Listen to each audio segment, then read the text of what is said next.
Deep within a forbidden lab, scientists realize their creation is an Apex S-rank chimera, the legendary number 17. But his systems are glitching. Deemed a broken tool, they exile him to the lethal demon realm with a squad of hunters. Forced to serve as a disposable shield, he's banned from returning. When hell beasts swarm, 17 obliterates the horde with ease. He keeps the humans alive, but as the portal flickers shut, those same hunters leave him to rot in darkness.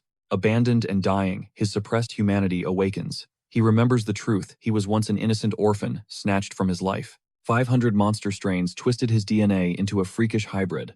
As his heartbeat stops, his core erupts in a cataclysmic blast. Miraculously, 17 rises from the ashes.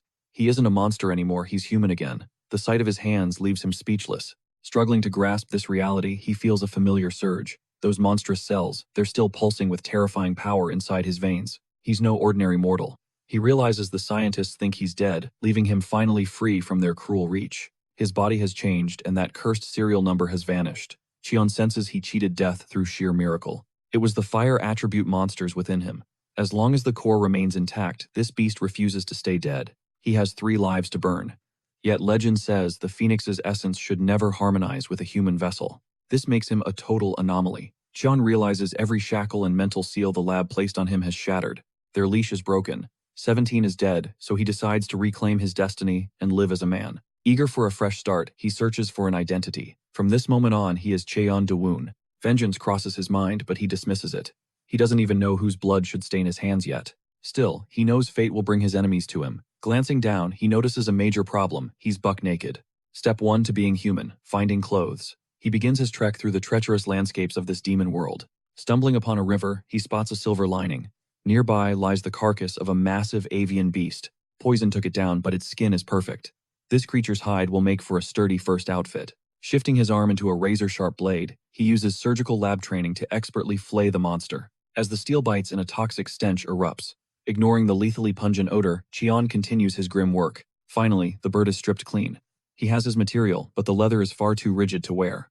It's raw and untreated. Suddenly, a flash of knowledge hits him. He can tan this leather himself. He relentlessly hammers the skin until it yields, becoming supple.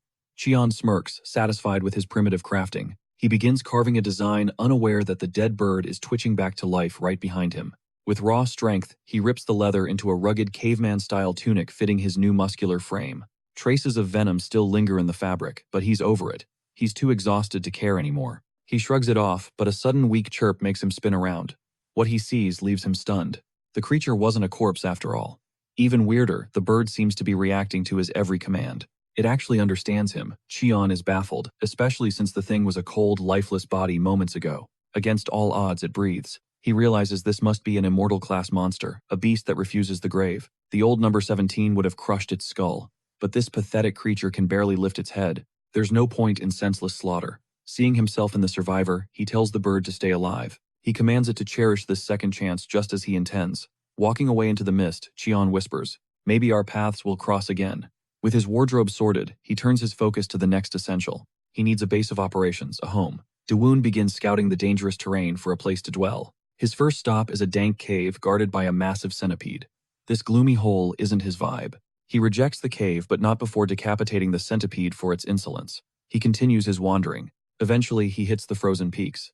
Ice monsters try their luck, but he mows them down like grass. This tundra is a dead end. There's zero food here. Frustrated, he pushes forward to find more hospitable land.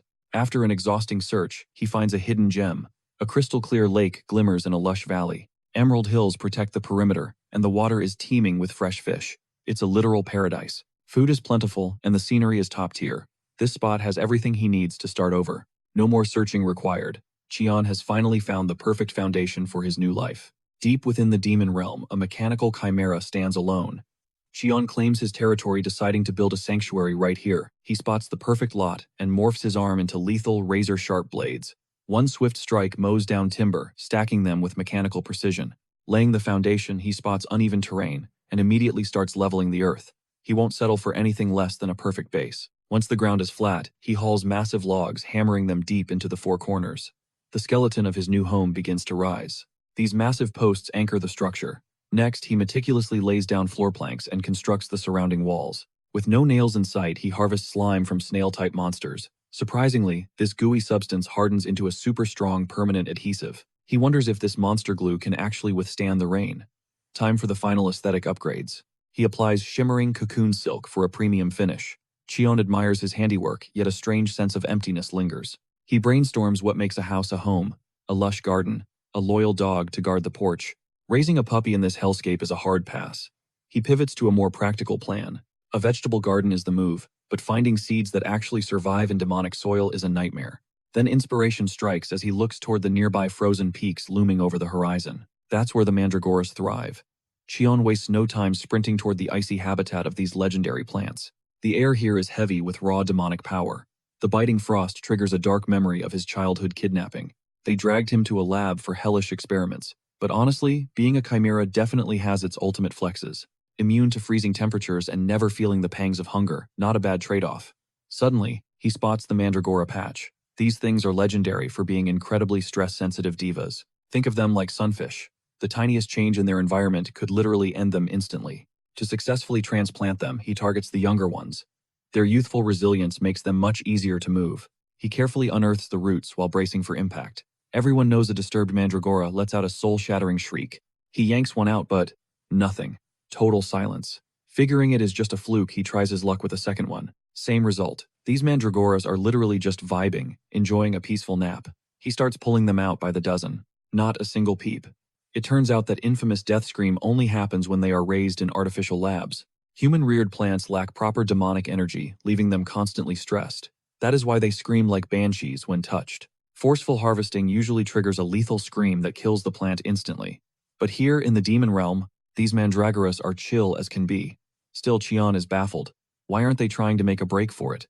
They should be bolting. Then it clicks. Cheon literally has mandragora DNA fused into his own body.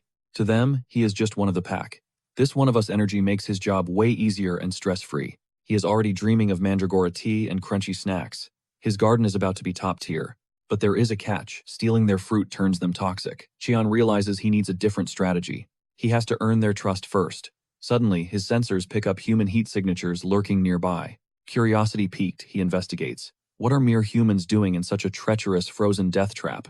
Nearby, two hunters are backed into a corner by a swarm of vicious rank B snow rabbits. Abandoned by their squad, they are clinging to life behind a flickering magical barrier.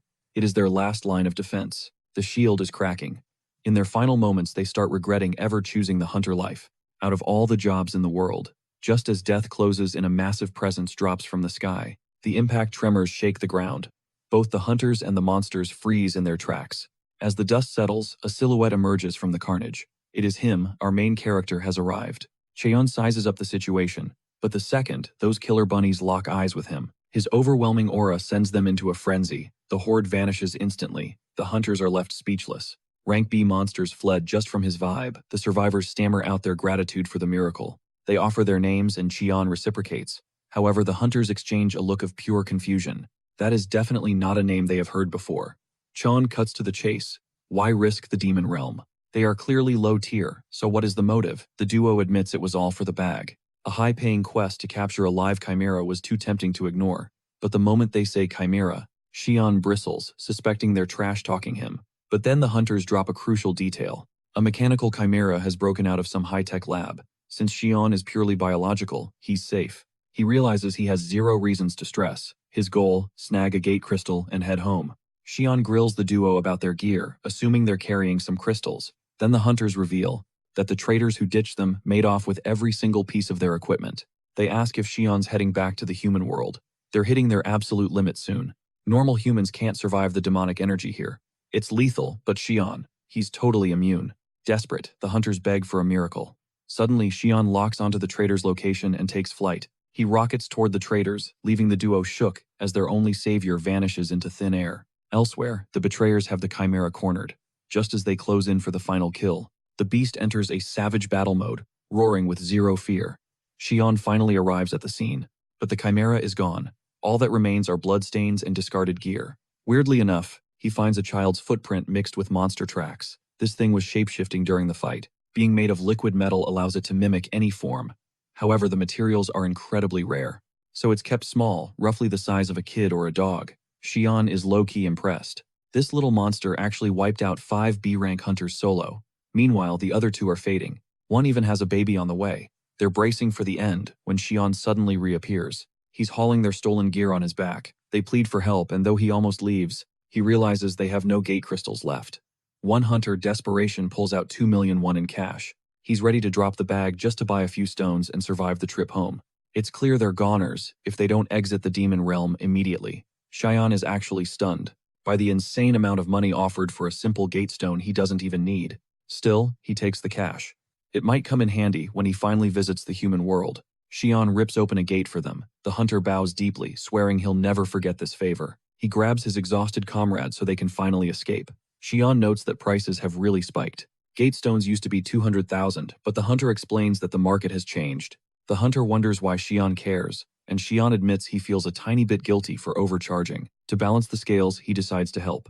He taps the half-dead hunter's shoulder to start a transfer. He begins infusing mana directly into the man's body, leaving them both completely speechless and terrified. This move is risky. Even A-rankers avoid it because clashing mana can literally rupture your internal organs.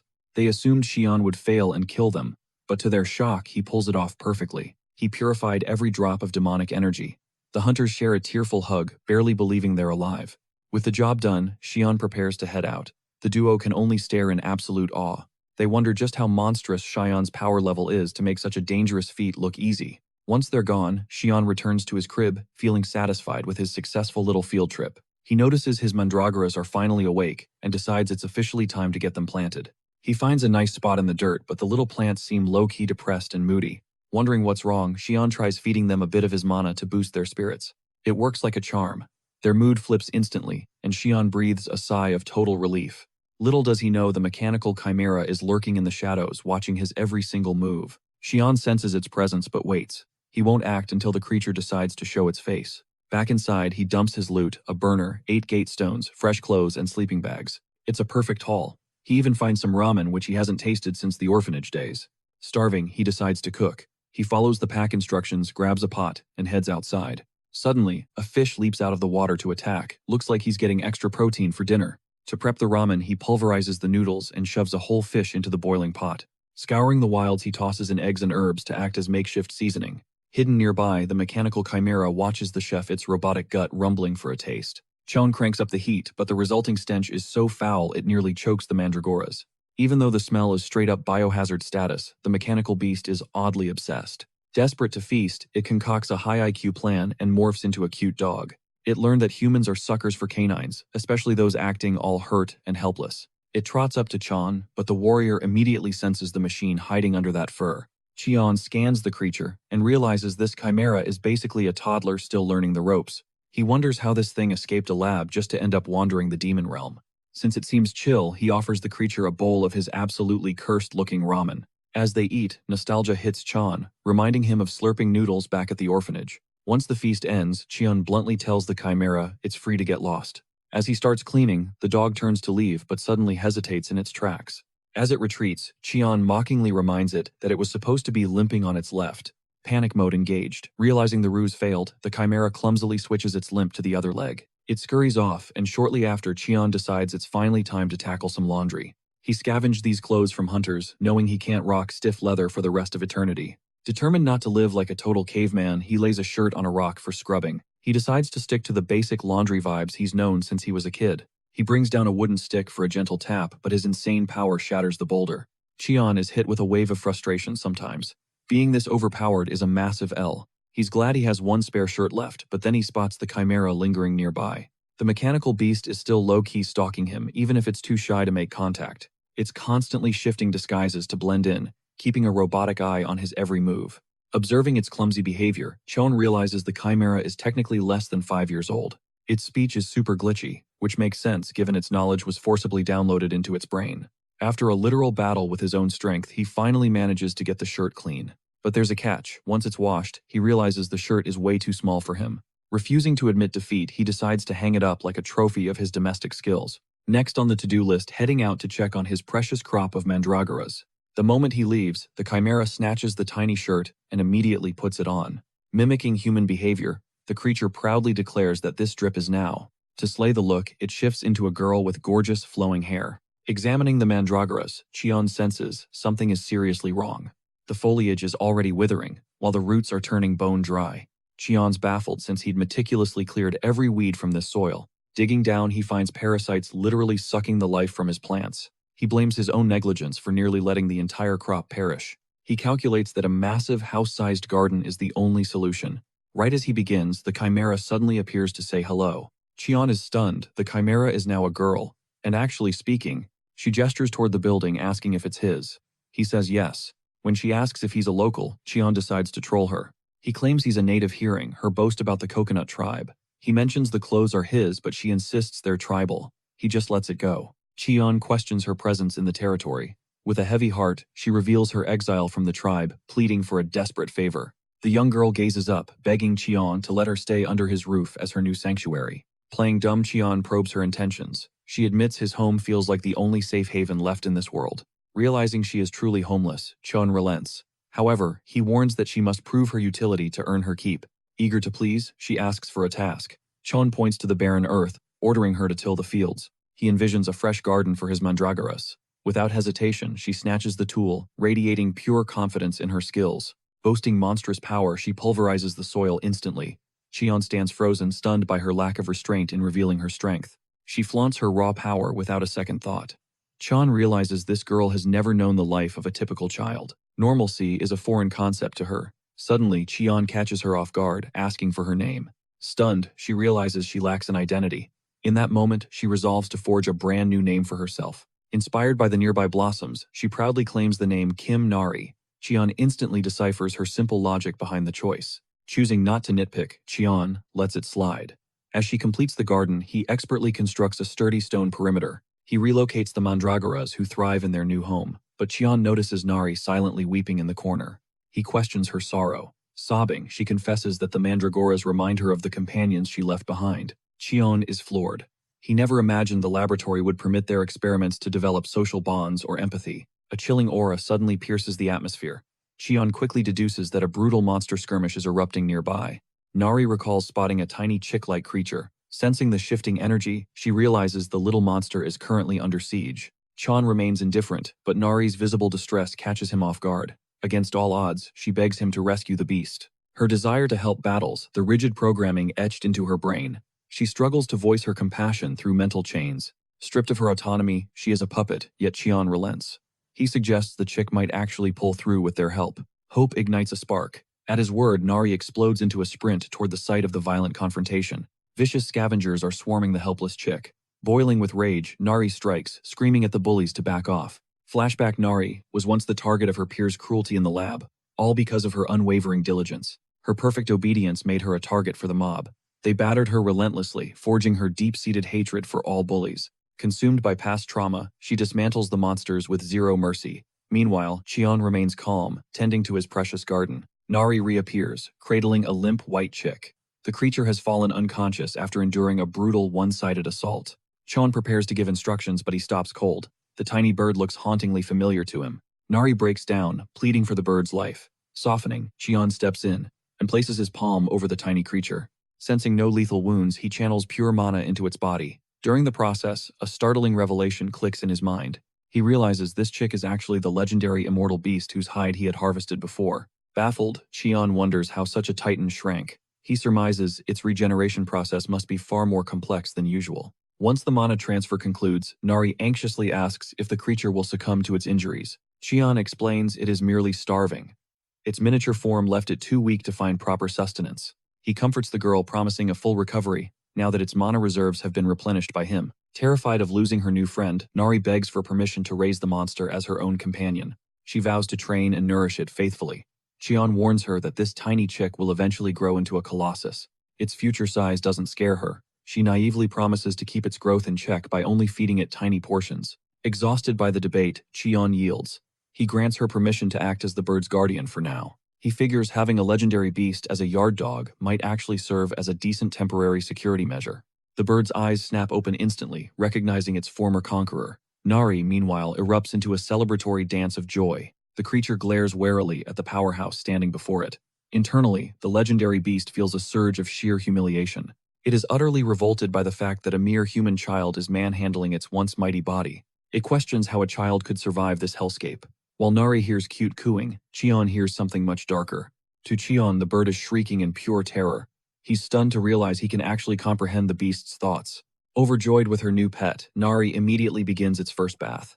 She dubs him Goo, inspired by his pigeon-like chirping sounds. The mythical avian is low-key offended by their absolute trash-tier naming skills. Goo scrambles up, shrieking at Nari so hard she thinks he's parched and desperate for more water. She instantly douses him again, making Goo's life a literal soggy nightmare as he sprawls on the table. He's practically begging for mercy from the flood, forcing Cheon to intervene since Nari doesn't speak Angry Bird. Cheon signals her to chill with the splashing, so Nari pivots to finding snacks and heads out. Realizing he needs a legit warehouse, Cheon starts prepping some massive timber for construction. But the moment he touches the wood, it crumbles like crackers, leaving our hero completely baffled. He followed the manual to a T, yet Goo roasts him for failing the most basic carpentry. Goo explains wood textures are a thing, and Cheon was basically trying to build with soggy cardboard. Cheon's mind is blown by wood density, while Goo wonders how his master can be this brain-dead. When Cheon asks about the ultimate material, Goo reveals that red timber is the absolute goat for strength. The little fluffball suddenly realizes Cheon actually understands him, and decides to test the vibe immediately. He attempts a telepathic link-up, but Cheon shuts down the mental invasion before he can even blink. Stunned Goo asks how, and Cheon explains human words just manifest in his mind like system notifications. Cheon counters that a monster-speaking fluent human is way more cursed than his own skills. Goo plays hard to get, but Cheon realizes he's dealing with an ultra-rare, high IQ intelligence-type beast. These low spawn rate legends were just myths to Cheon, until now he's finally seeing one in person. Cheon brings up their past encounter, and the little creature doesn't even try to cap about it. Goo actually owes him everything since Cheon literally saved his life by stripping away that toxic hide. The bird had vowed to repay the debt, promising his loyalty for at least one major assist. It clicks, the immortality core survived only because Cheon purged the lethal venom from Goo's system. Since the offer is on the table, Cheon asks if he's ready to cook right now. Goo agrees to lead him to the legendary red timber, but Nari suddenly sprints back in total panic. A fire-wielding hunter is hunting her down, though the guy clearly hates being stuck on this mission. Still, his entire career is cooked if he fails to bag the mechanical chimera for his bosses. He corners the weeping Nari and unleashes a devastating firestorm to completely crush her spirit. Cheon tanked the blast instantly, looking absolutely murderous, with Goo perched on his shoulder. The duo radiates pure main character energy as Goo promises the wood intel once Nari is safe. Seeing Nari spiraling from her pyrophobia, Cheon decides to extinguish the flames and the threat first. Goo hates seeing a kid bullied while the hunter is triggered by some random nobody interrupting his work. Cheon basically tells the clown to shut up because his yapping is getting annoying. Enraged, the hunter turns up the heat, but Cheon ends the fight with one effortless flex. He blasts the hillside, triggering a massive landslide that buries the hunter in a mountain of earth. The hunter reacts too late and ends up pinned under a literal ton of debris and sand. Cheon rushes to Nari's side, assuring her that the nightmare is finally over. He gives her a pro tip: if something scares you, just knock its lights out. Cheon drags the hunter out by his hair, but the dude's scalp literally detaches in his hand. Cheon is stunned, then completely loses it when he sees the hunter's blindingly bald, ugly head. Everyone is shook that a young guy is rocking a full-on wig to hide his early-onset baldness. Nari instantly stops sobbing to point and laugh at the chrome-domed hunter's misfortune. Cheon analyzes the power gap, wondering why Nari struggled against such a low-tier opponent. She shouldn't have lost to this fraud, so Cheon uses telepathy to uncover the real problem. Peering into her mind, he finds Nari still paralyzed by trauma from that twisted scientist's experiments. He gives her a comforting head pat, knowing deep scars like hers don't heal overnight. Healing takes time, and Cheon vows to help her overcome those dark shadows once and for all. Nari grins mischievously, her eyes sparkling as she reveals a wicked plan for our bald captive. Suddenly, the hunter jolts awake, dangling precariously over a roaring waterfall, anchored by a massive boulder. Bound tightly to the line, he stares into the abyss and instantly regrets every life choice he's made. Nari cackles from the sidelines while Cheon tries to lecture her on the ethics of roasting someone's looks. Cheon scoops up a pot of river water, casually announcing it's time for some legendary ramen. Nari's face lights up. In her world, Cheon's fish ramen is a 5-star delicacy, beyond compare. Cheon teases her, asking if the coconut tribe even knows what ramen is, and she enthusiastically nods. Meanwhile, the captive hunter analyzes Cheon's overwhelming aura, gauging him to be at least A rank. But a chilling thought crosses his mind: Cheon could be one of those legendary shadow players. These elites hunt from the darkness. As Cheon preps the water, Nari is a blur, snatching fish with ease. Cheon calls out to stop the massacre, telling her one fish is plenty. Nari chirps in agreement. Cheon signals her to dump the catch in. The hunter watches his face, twisting in absolute horror. He's shell-shocked. Are they seriously using that much water for just 3 measly packs of noodles? Unable to witness this culinary crime, he screams, begging to be freed just so he can save the ramen. Cheon obliges, slicing the rope. Even for a simple meal, the hunter feels the weight of the moment. Sweat pours as he feels their intense gazes. One mistake and he knows he's cooked literally. He locks in, falling back on his tried-and-true elite-level ramen techniques to survive. For 3 packs, he ignores the measurements and lets his culinary sixth sense guide the water level. The seasonings and noodles hit the boiling chaos. He calculates a perfect 4-minute window for maximum flavor. Using his heartbeat as a clock, he waits. At the 200th beat, he makes his move. He unleashes high-level noodle arts, lamenting the lack of kimchi in this godforsaken demon realm. It's a tragedy, but he's given it his all. He's ready to face whatever judgment follows. It's ready, he nervously announces. The group huddles around, staring intensely at the steaming pot. Nari notes the stark difference from Cheon's soggy mess. Skeptical but curious, they take the first bite. 1 spoonful, and their minds explode. This isn't just ramen. It's a taste of pure heaven. Nari practically teleports with joy, praising the flavor, while even Gu stands there completely speechless. Do humans feast like kings every day, he asks. Even Cheon is visibly taken aback by the quality. Eat first, talk later, Cheon suggests. They devour it all, mourning the empty pot once it's gone. The hunter trembles, asking for their verdict. Cheon goes straight to the point. What's your price? Confused, the hunter listens as Cheon explains that such a masterpiece can't be free. He presses the man to name his desire. If it's within his realm of power, it's done. Nam Kiseok's eyes sparkle. He instantly drops into a deep kowtow face, hitting the dirt. Make me your disciple, he begs. Cheon is stunned, questioning why this man wants him as a master. Kiseok confesses the truth. Cheon is the most terrifyingly powerful hunter he's ever witnessed. He's realized Cheon isn't just visiting. He's claimed this brutal demon realm as his own home. He lists his uses, emphasizing his most vital skill: he can turn any meal into a masterpiece. He'll even be Cheon's personal bridge to the human world, desperate for a chance at true strength. All he wants is that A-rank promotion. Cheon's eyes narrow. Was Nari just a bounty target to him? Surprised, the creature has a name. Kiseok listens as Cheon leans in with a low whisper. Just play along, she's from the coconut tribe, Cheon warns. Kiseok admits his pursuit wasn't for money. His reasons are deeply personal and hard to voice, but he swears one thing to Cheon. This wasn't a cheap payday. If he can just pass his promotion, nothing else matters to him. Seeing his resolve and remembering that divine ramen, Cheon finally agrees to take him under his wing. Training begins now. Cheon calls for a sparring match, and Kiseok readies himself with excitement. But Nari interrupts, demanding to be the one to test the new guy. Cheon looks at her, intrigued. Nari stands her ground with total confidence, throwing Cheon's own words back at him. Scary things are meant to be knocked out cold. Fueled by pure grit, she demands a shot at quenching Kiseok's flames too. Cheon simply gestures toward a massive black boulder, challenging Kiseok to shatter it. This isn't just a rock. It is the legendary black iron stone, a material rumored to be several times tougher than a diamond. Kiseok stands there frozen, while he fumbles for an excuse. About why the stone is unbreakable, Nari obliterates it in one strike and demands they start their spar immediately. We then flash back to Kiseok's past, where he was a natural-born hunter and a certified combat prodigy. His powers awakened at the tender age of 8. That is incredibly rare, since most people do not tap into their abilities until they are 10 or older. Thanks to his relentless grind, his power level skyrocketed at an insane pace, hitting B+ rank before he even turned 20. Life was perfect until he realized his hair was vanishing. In his early 20s, his thick mane thinned out drastically. By his mid-20s, he was rocking a brutal M-shaped receding hairline. Desperate, Kiseok hit every pharmacy in sight, searching for any miracle cure to save his dignity. However, the pharmacist told him to forget about a transplant, because the hair would just fall out anyway. He was once a top-tier heartthrob with limitless talent, but losing his hair made him lose his spark. Because of this, his growth as a hunter completely stalled until he saw a research broadcast featuring Dr. Han Myung-do. At the Hanbit Institute, the doctor explained how he had accidentally spilled a rare liquid metal all over his head. To everyone's shock, his hair grew back instantly. Despite being nearly 90 years old, the man had a full head of hair. This caught Kiseok's eye, finally giving him a reason to crawl off his depressing couch. When asked about the remaining liquid metal, Myung-do announced his plan to build a mechanical life form and chase a massive prize. Kiseok absolutely loses it when he realizes the doctor has zero interest in mass-producing a hair loss cure, the one thing humanity actually needs. A few days later, Kiseok reads a report that the doctor's mechanical creation has escaped into the lawless demon realm. Since no laws exist there, Kiseok wakes from his slump and decides to hunt down that machine, so he can claim the metal for himself. He plans to pour it all on his head, but back in the demon realm. His sparring session with Nari is a total disaster.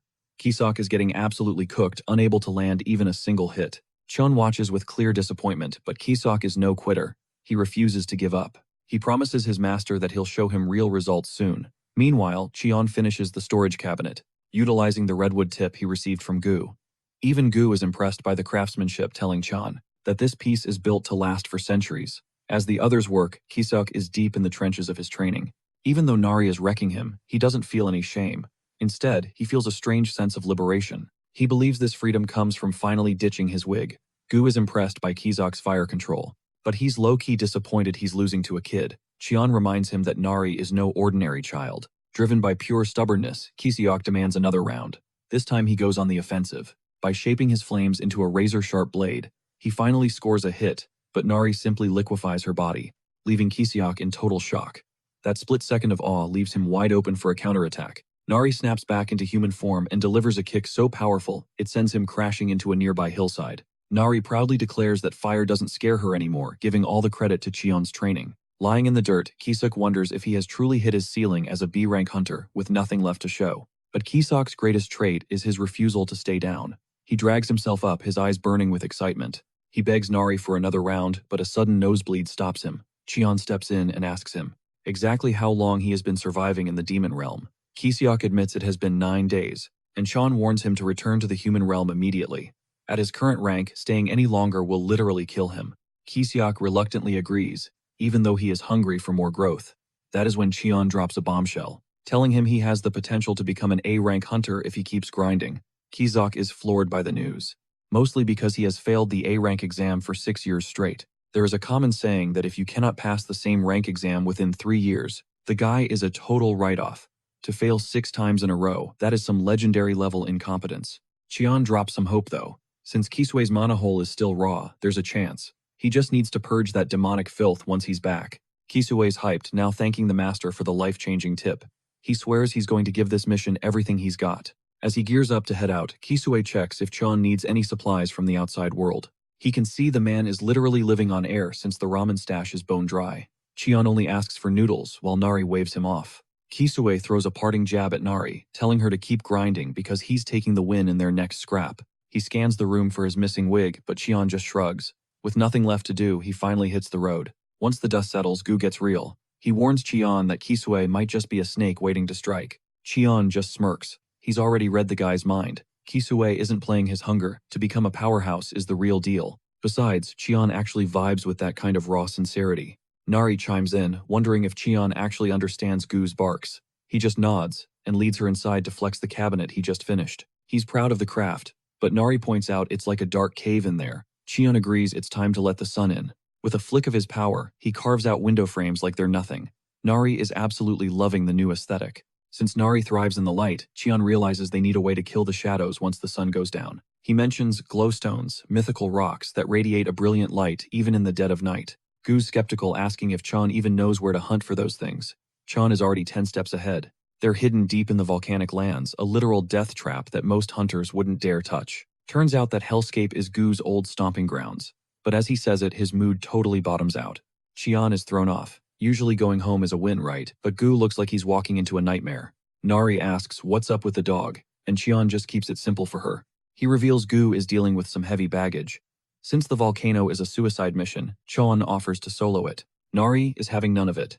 She's conquered her fear of fire, and she's sticking by his side, no matter what. Cheon is low-key impressed.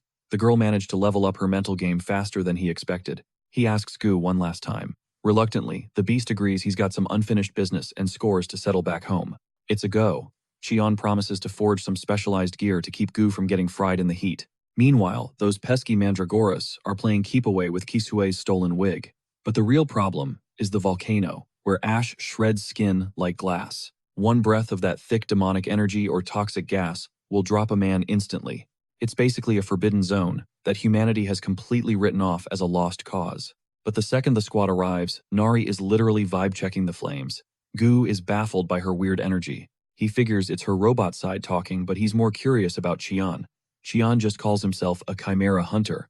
That trips Gu out. Usually chimera hunters look like straight-up monsters, not regular dudes. Cheon explains he was different before, but his latest regeneration gave him a major human upgrade. Cheon asks if Gu is actually cool hanging with a hunter, considering he's a monster himself. Gu assures him it's fine. Having someone to actually talk to is a rare luxury he's starting to enjoy.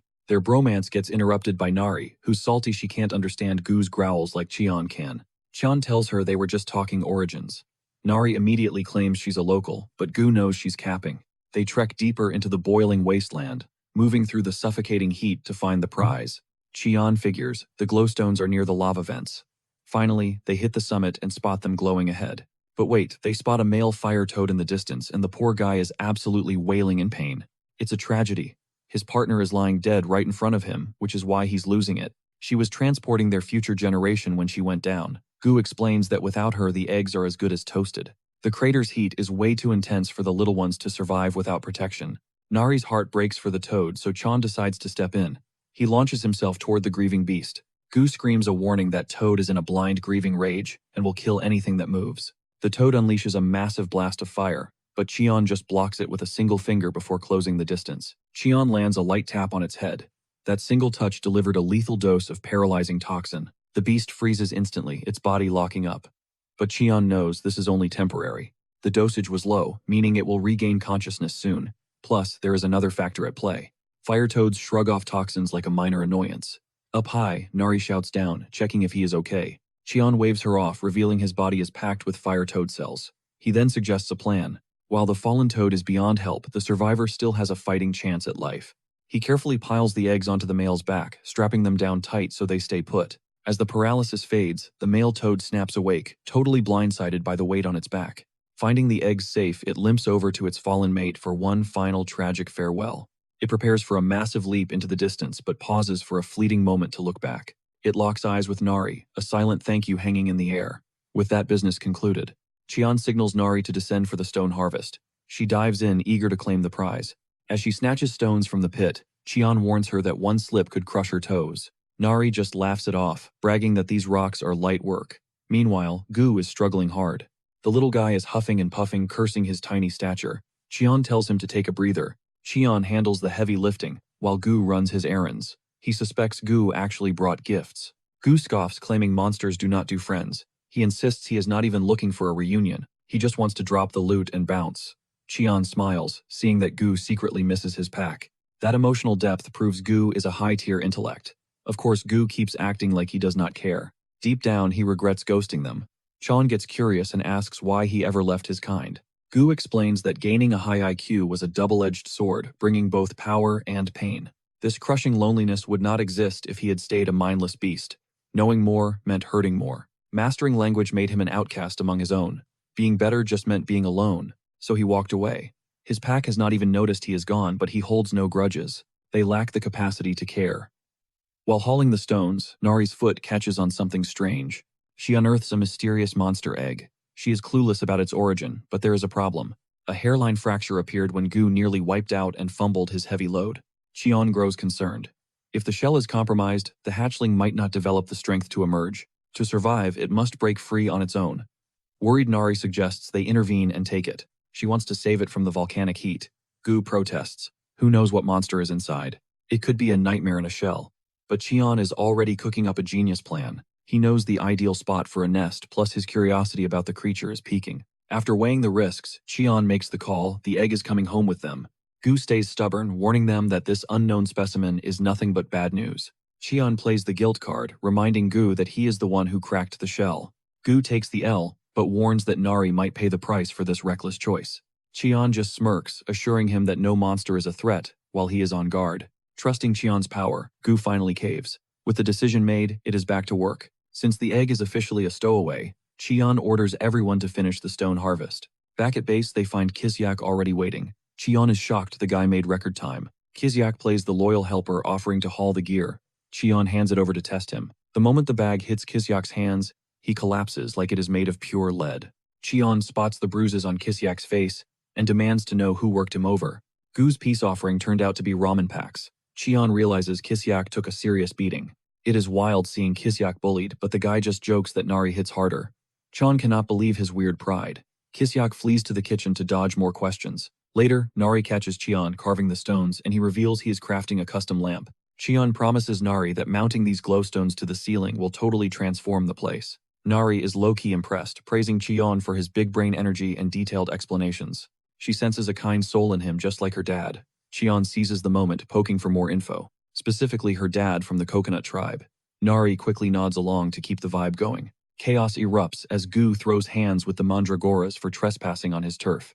Kisak plates up his signature tofu pockets and hypes the crew up to start feasting. The food smells fire, but Cheon's more curious about the literal wreckage on Kisak's face.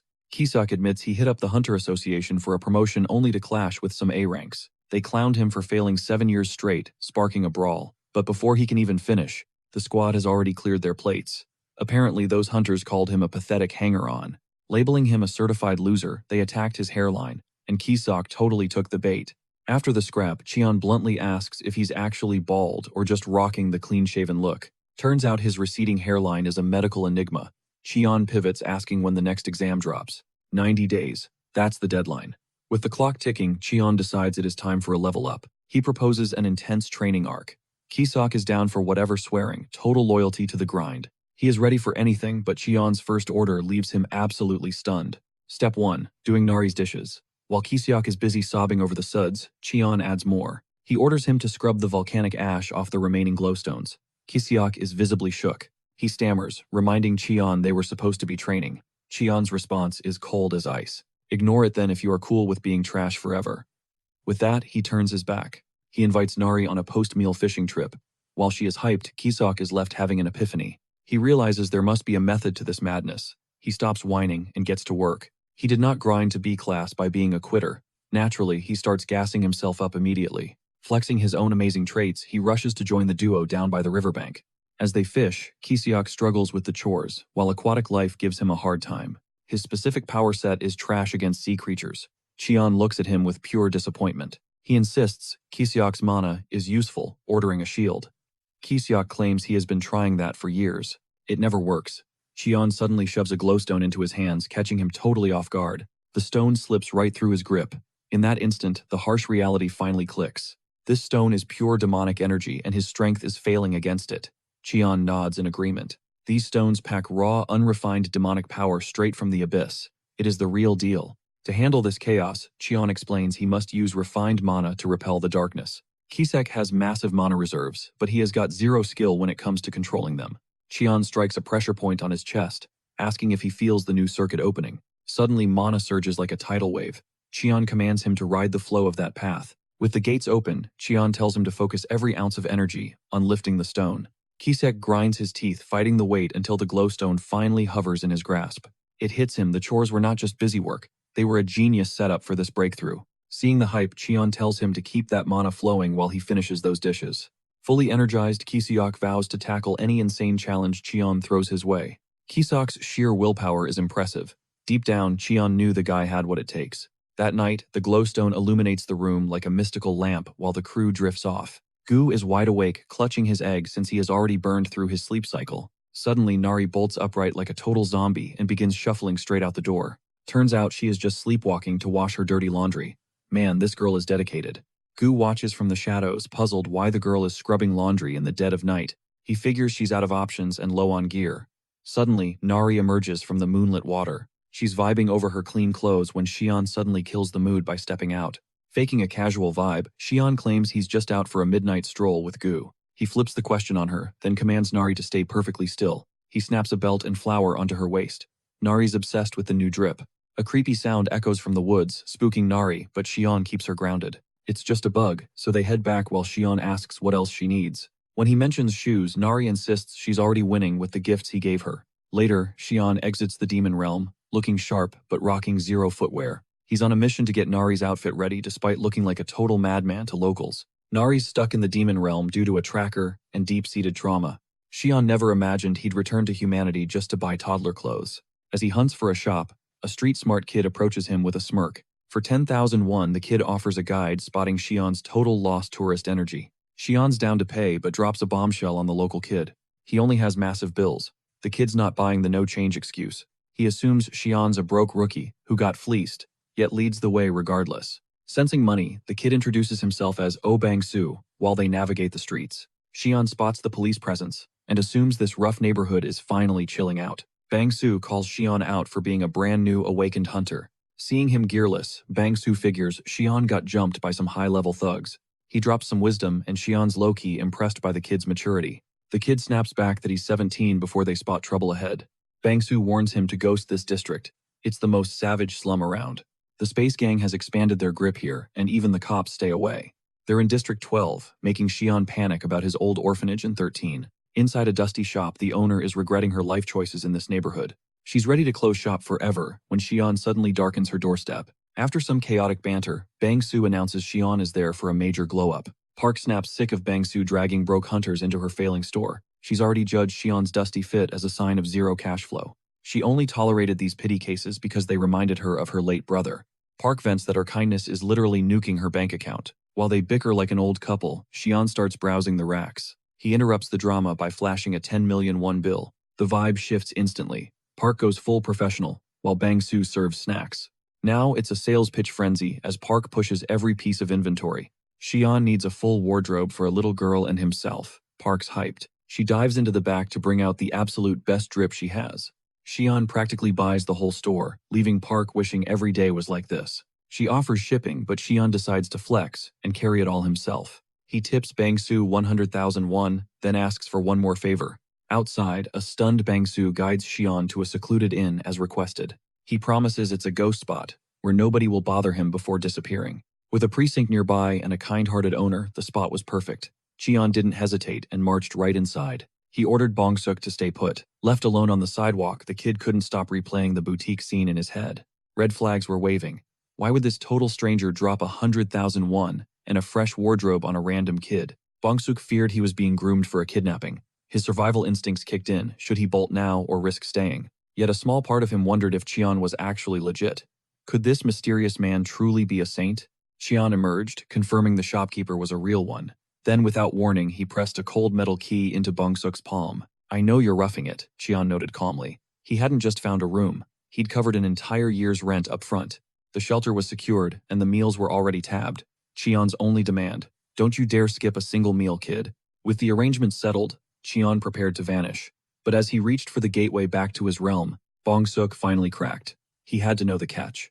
What's the real reason you're helping me? He blurted out. It didn't make sense. They were total strangers. Why would someone go to these lengths for a nobody on day one? Xian paused, his gaze softening. Helping the boy felt like looking in a mirror. I was just like you, once he admitted. A lifetime ago, perhaps. With that cryptic parting gift, Xian stepped through the portal. Back in the demon realm, trouble awaited. Nari was already pacing frantic that Xian had vanished without a word. Little did she know he'd gone on a shopping spree. He tossed a heavy bag her way, overflowing with premium threads. Nari's eyes sparkled. This was a total high-fashion haul. Xian nudged her to go full fashion model inside. But here's the kicker. There was a hilarious secret behind these new clothes. Xian had actually borrowed Kizyok's entire wardrobe for his human world trip, and he didn't bring back a single souvenir for him. As Nari staged her mini fashion show, Xian contentedly folded the garments. Seeing her pure hype made the borrowing totally worth it. She looked absolutely adorable in every outfit. Finally, she picked her favorite, a tee featuring a tiny, goofy-looking chick front and center. Look, it's Goo, she chirped. Goo was offended. Being compared to a low-res chicken drawing, the disrespect was real. Xian handed over the folding duties to the excited girl, letting her handle the rest of the laundry herself. She dived in eagerly, but Goo quickly pointed out a major problem. Their cozy home was officially out of closet space. All those new fits needed a home. Chan smirked. He'd already cooked up a grand renovation plan. We're expanding, he declared. He envisioned a massive walk-in closet, complete with a sleek built-in wardrobe system. Goo fretted over the heavy lumberjack work ahead. However, Xian had the ultimate volunteer ready for some manual labor. Right on cue, he summoned Kizyok. Good news, Xian. Grin time for another round of special training. Kizyok beamed, eager to impress. He proudly announced that he'd finally scrubbed Chon's filthy old training gear clean. We're talking about that raggedy suit. Kizyok revealed it was drenched in lethal toxins, and he almost learned that the hard way. A single touch nearly ended him. Kizyok was convinced Xian left the venom there as a hardcore endurance test. Plot twist, Xian was just being a lazy slob. Thinking fast, he told Kizyok the suit was now his to wear. Xian played him like a fiddle. Consider this your ultimate training uniform, he lied with a straight face. Suit up and start logging, he ordered. Goo, loving the drama, decided to stir the pot even further. I'll handpick the toughest trees for you, Goo chirped. Kizyok's heart sank as the gravity of the task hit. The suit alone was a death trap. Now Xian was forcing him into extreme lumberjack duty while wearing it. As he headed for the woods, Nari's scream pierced the air. Something's wrong. The egg. It's doing something weird. They rushed inside to find the egg thrashing violently. It's time, Xian whispered. The hatching was finally happening. Kizyuk braced for a calamity-rank beast to emerge, but Nari wasn't worried. She was betting on something kawaii. Their debate was cut short as the shell fractured. Suddenly a set of razor-sharp obsidian claws poked through the cracks. Breathless, they watched the shell shatter completely. But when the creature was revealed, Nari and Kizyuk were just baffled. This thing was a biological glitch, a sleek snake-like body perched atop weird bird-like talons. What even was this? Without warning, the beast lunged, latching onto Kizyuk's face. The poor guy nearly had a literal heart attack. Later, Kizyuk was back to the grind, hacking at timber. Goo perched on his head like a tiny feathered foreman. Every swing was agony. The toxic residue in the suit was seeping in, making every second a battle for survival. How did Cheon wear this death trap without breaking a sweat? Meanwhile, the master himself was just chilling. Cheon finished the laundry feeling productive. Nari strolled in, cradling the new beast. Look, master, he's actually a good boy. Cheon realizes this mysterious beast is bound to Nari. It knows she was the one who saved it. But a massive dilemma remains. What are they actually going to call this thing? Cheon suggests the name Sasa. While discussing it, the creature suddenly bolts toward the deep woods. Seeing them bond warms Cheon's heart. The family vibe is finally reaching its peak here.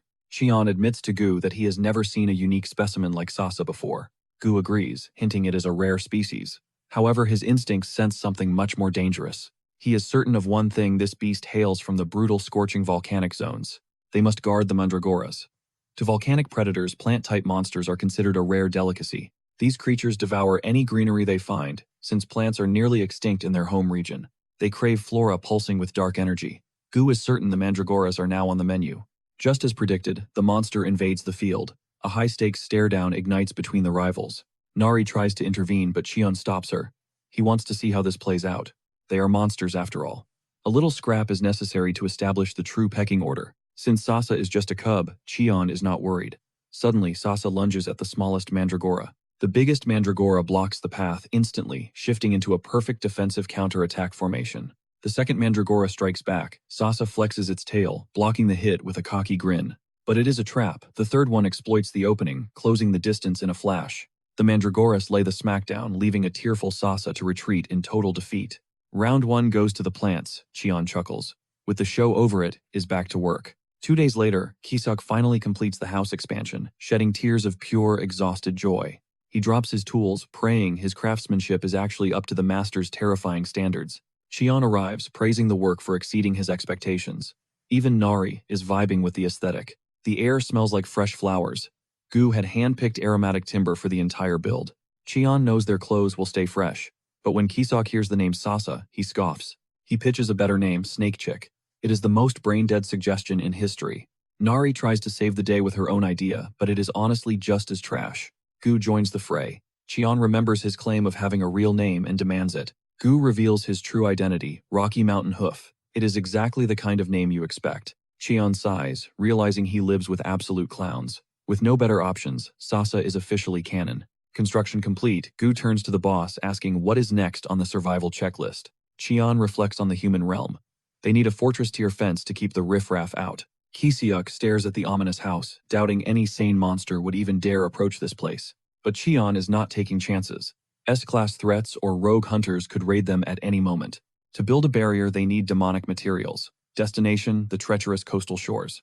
They are hunting for yellowish quartz, a mineral far tougher than even the sturdiest blackstone. Cheon is already visualizing the final flex, a glowing, indestructible fence that screams master's domain. Nari and Goo are hyped for the trip, but Kisuk is busy having a mental breakdown. He is paralyzed with fear until a sudden nosebleed strikes. Talk about a literal lifesaver. This demonic overload means a ticket back to the human world.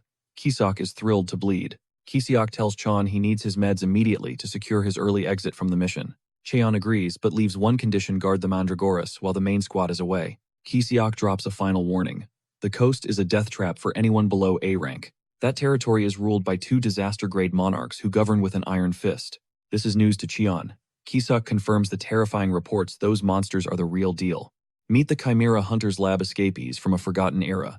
Imagine human bodies topped with predatory bird heads. Terrifying, right? Elsewhere, elite hunters square off against literal disaster-class nightmares.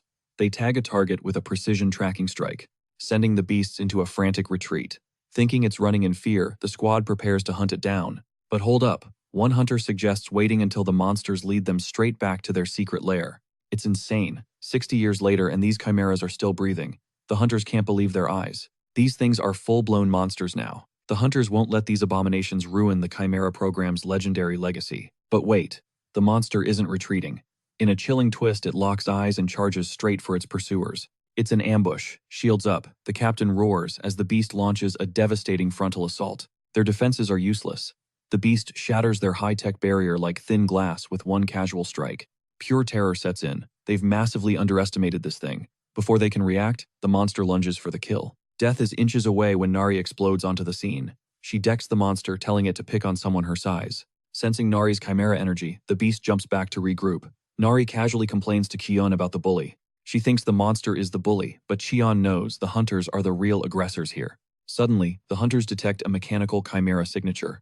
Cheon realizes the truth. Nari still has a live tracker inside her. Plot twist, Cheon recognizes the Birdman.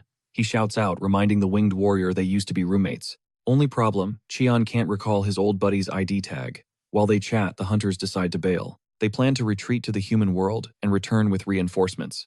Classic villain move, right? Cheon isn't having it. He knows these guys will be a total headache if they escape now. He proposes a team-up with Birdman to end this. Turns out he really was roommate, number 33. 33 catches Cheon's scent and instantly recognizes him. Number 17, is that you? Flashback to 66 years ago. Deep in the TDA woods, 33 is sprinting with a little girl hitched to his back. They're escaping the lab. Little Gia clings to him as 33 pushes his body to the absolute limit for her safety. Suddenly, a young Cheon blocks their path. He warns 33 about his worsening side effects. The clock is ticking. If he doesn't head back in 3 days, it's game over. The countdown to total body collapse has begun. A detonation spell will trigger, obliterating him instantly. But luckily, his sister Gia isn't marked for death yet. Cheon urges him to stay in the lab for suppressants. It's the only way to squeeze out one more day of life. 33 snaps back.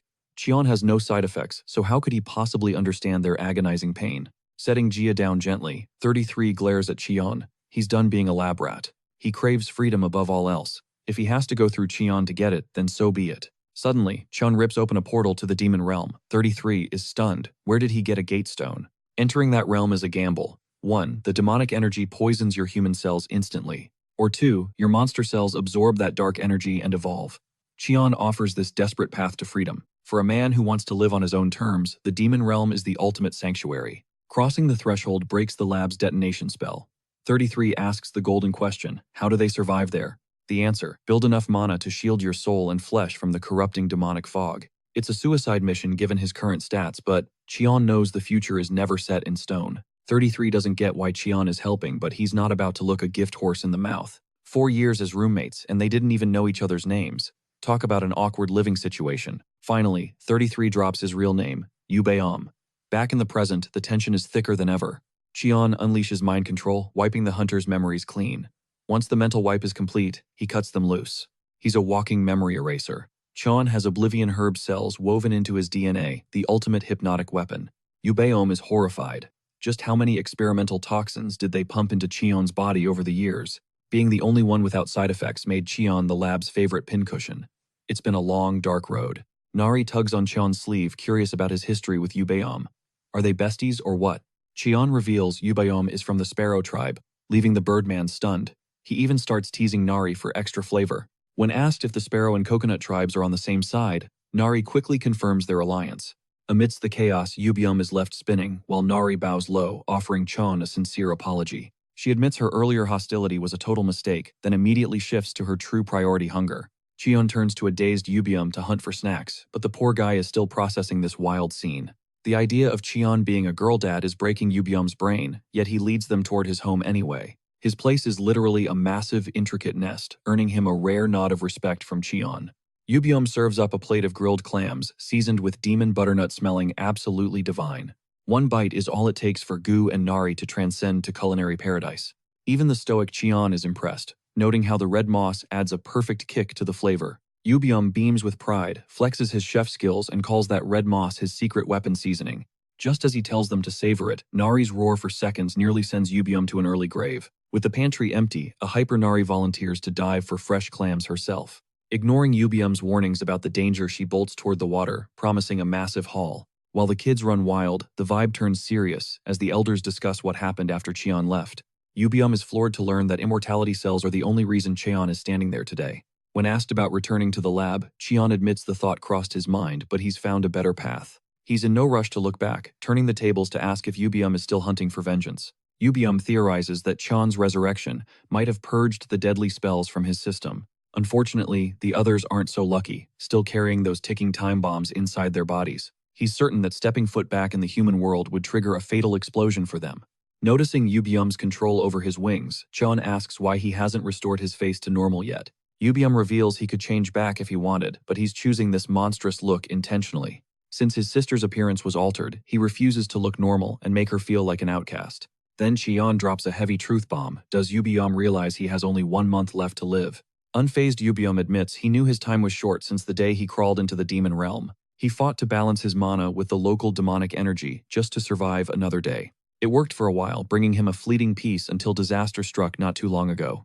Gia's mana hole became a tangled mess, causing her demonic energy to spiral out of control. In a desperate attempt to save her, Yubium wrecked his own mana hole, leaving Gia in a deep slumber. She stays alive by consuming toxic fruit, forcing herself into a coma to stall the internal damage. But Cheon realizes there's a way out, a specific potion made from mandragora that can mend the soul. Seeing Yubium's blank stare, it's clear he had no clue such a cure even existed. While Gia suffers in the shadows, Yubium is hit with a wave of hope that they might actually survive. Cheon doesn't judge his friend's ignorance. After all, he spent years studying the dark arts of pharmacology. He explains the secret refined water from a mana hole, specially infused with mandragora roots. Those roots are the key. They absorb the surrounding demonic filth and turn it into raw life force. It's nature's ultimate survivor, multiplying underground and creating a fountain of pure vitality. Once refined, that water becomes a legendary elixir capable of rebuilding a shattered mana hole. Luckily for them, Cheon is currently farming mandragoras of his own. Yubium is stunned when Cheon offers to handle the dangerous journey himself. He's heading back to the human world for the water, knowing Yubium is physically unable to make the trip. With the curse holding Yubium back, Cheon prepares to leave, trusting him to protect Nari and Gu. There's just one problem: alchemists don't work for free. Cheon asks if Yubium has any cash on hand. While he's broke in terms of currency, Yubium reveals a hoard of gear looted from fallen hunters. These treasures are more than enough to pay the price. With that, Cheon sets off for the human realm. Cheon tracks down Bongsu, needing an alchemist's touch. Luckily, Bongsu has leveled up into a legit, reliable guide. He tips Cheon off about a secret alchemy branch hidden in the slums. It's their best shot, so they head out. This place is their only hope for the materials. Cheon spots heavy sandbags on Bongsu's limbs and demands an explanation. Bongsu's grinding his stamina to reach Cheon's god-tier strength one day. The revelation actually catches Cheon off guard. He's already clocked that Cheon is a monster, a hunter who literally dives into the terrifying demon realm. He braves that hell with nothing but his bare hands.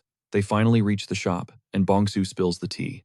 A new branch manager arrived recently, and rumors say he's a total genius, beyond his insane skills. He's actually a decent guy. Suddenly, they spot the manager in the distance getting harassed by a loan shark. Bongsu explains the manager was a Gold City veteran for 20 years before being exiled to this dump. They gutted his salary too. Cheon assumes the guy must have screwed up big time to get demoted like that. Not quite. Bongsu reveals a higher-up was caught embezzling supplies meant for the poor slum dwellers. When alchemist Kim blew the whistle, he was branded a troublemaker and kicked down to the slums instead. Kim finally notices Bongsu, and his gloomy face instantly lights up. Bongsu introduces Cheon, who needs professional help. Cheon scans the man, sensing raw talent beneath the surface. With the intro done, Bongsu heads off to grind. He's got gains to make. Inside, the office assistant is busy whining about their pathetic low-profit margins. He's still complaining when the duo enters the room. Cheon doesn't waste time and cuts straight to the chase. He asks Kim if he can refine mandragora into mana oils, since he's a high-tier A-rank alchemist. Cheon demands 2 liters of the liquid gold. Kim thinks he's hearing trash because everyone knows the truth.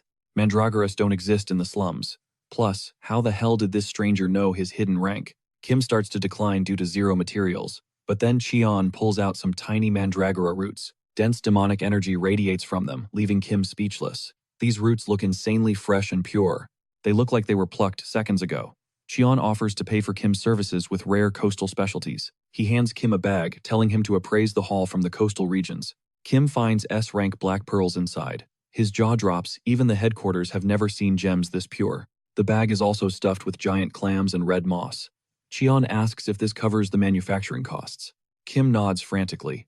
In fact, this ingredient list alone is enough to buy the entire damn building. The assistant rushes out to grab high-end appraisal gear, since these treasures require the best tools to price. While he's gone, Chon notices a mandragora sitting in a tube and questions Kim about the specimen. He's curious since Kim claimed they had none.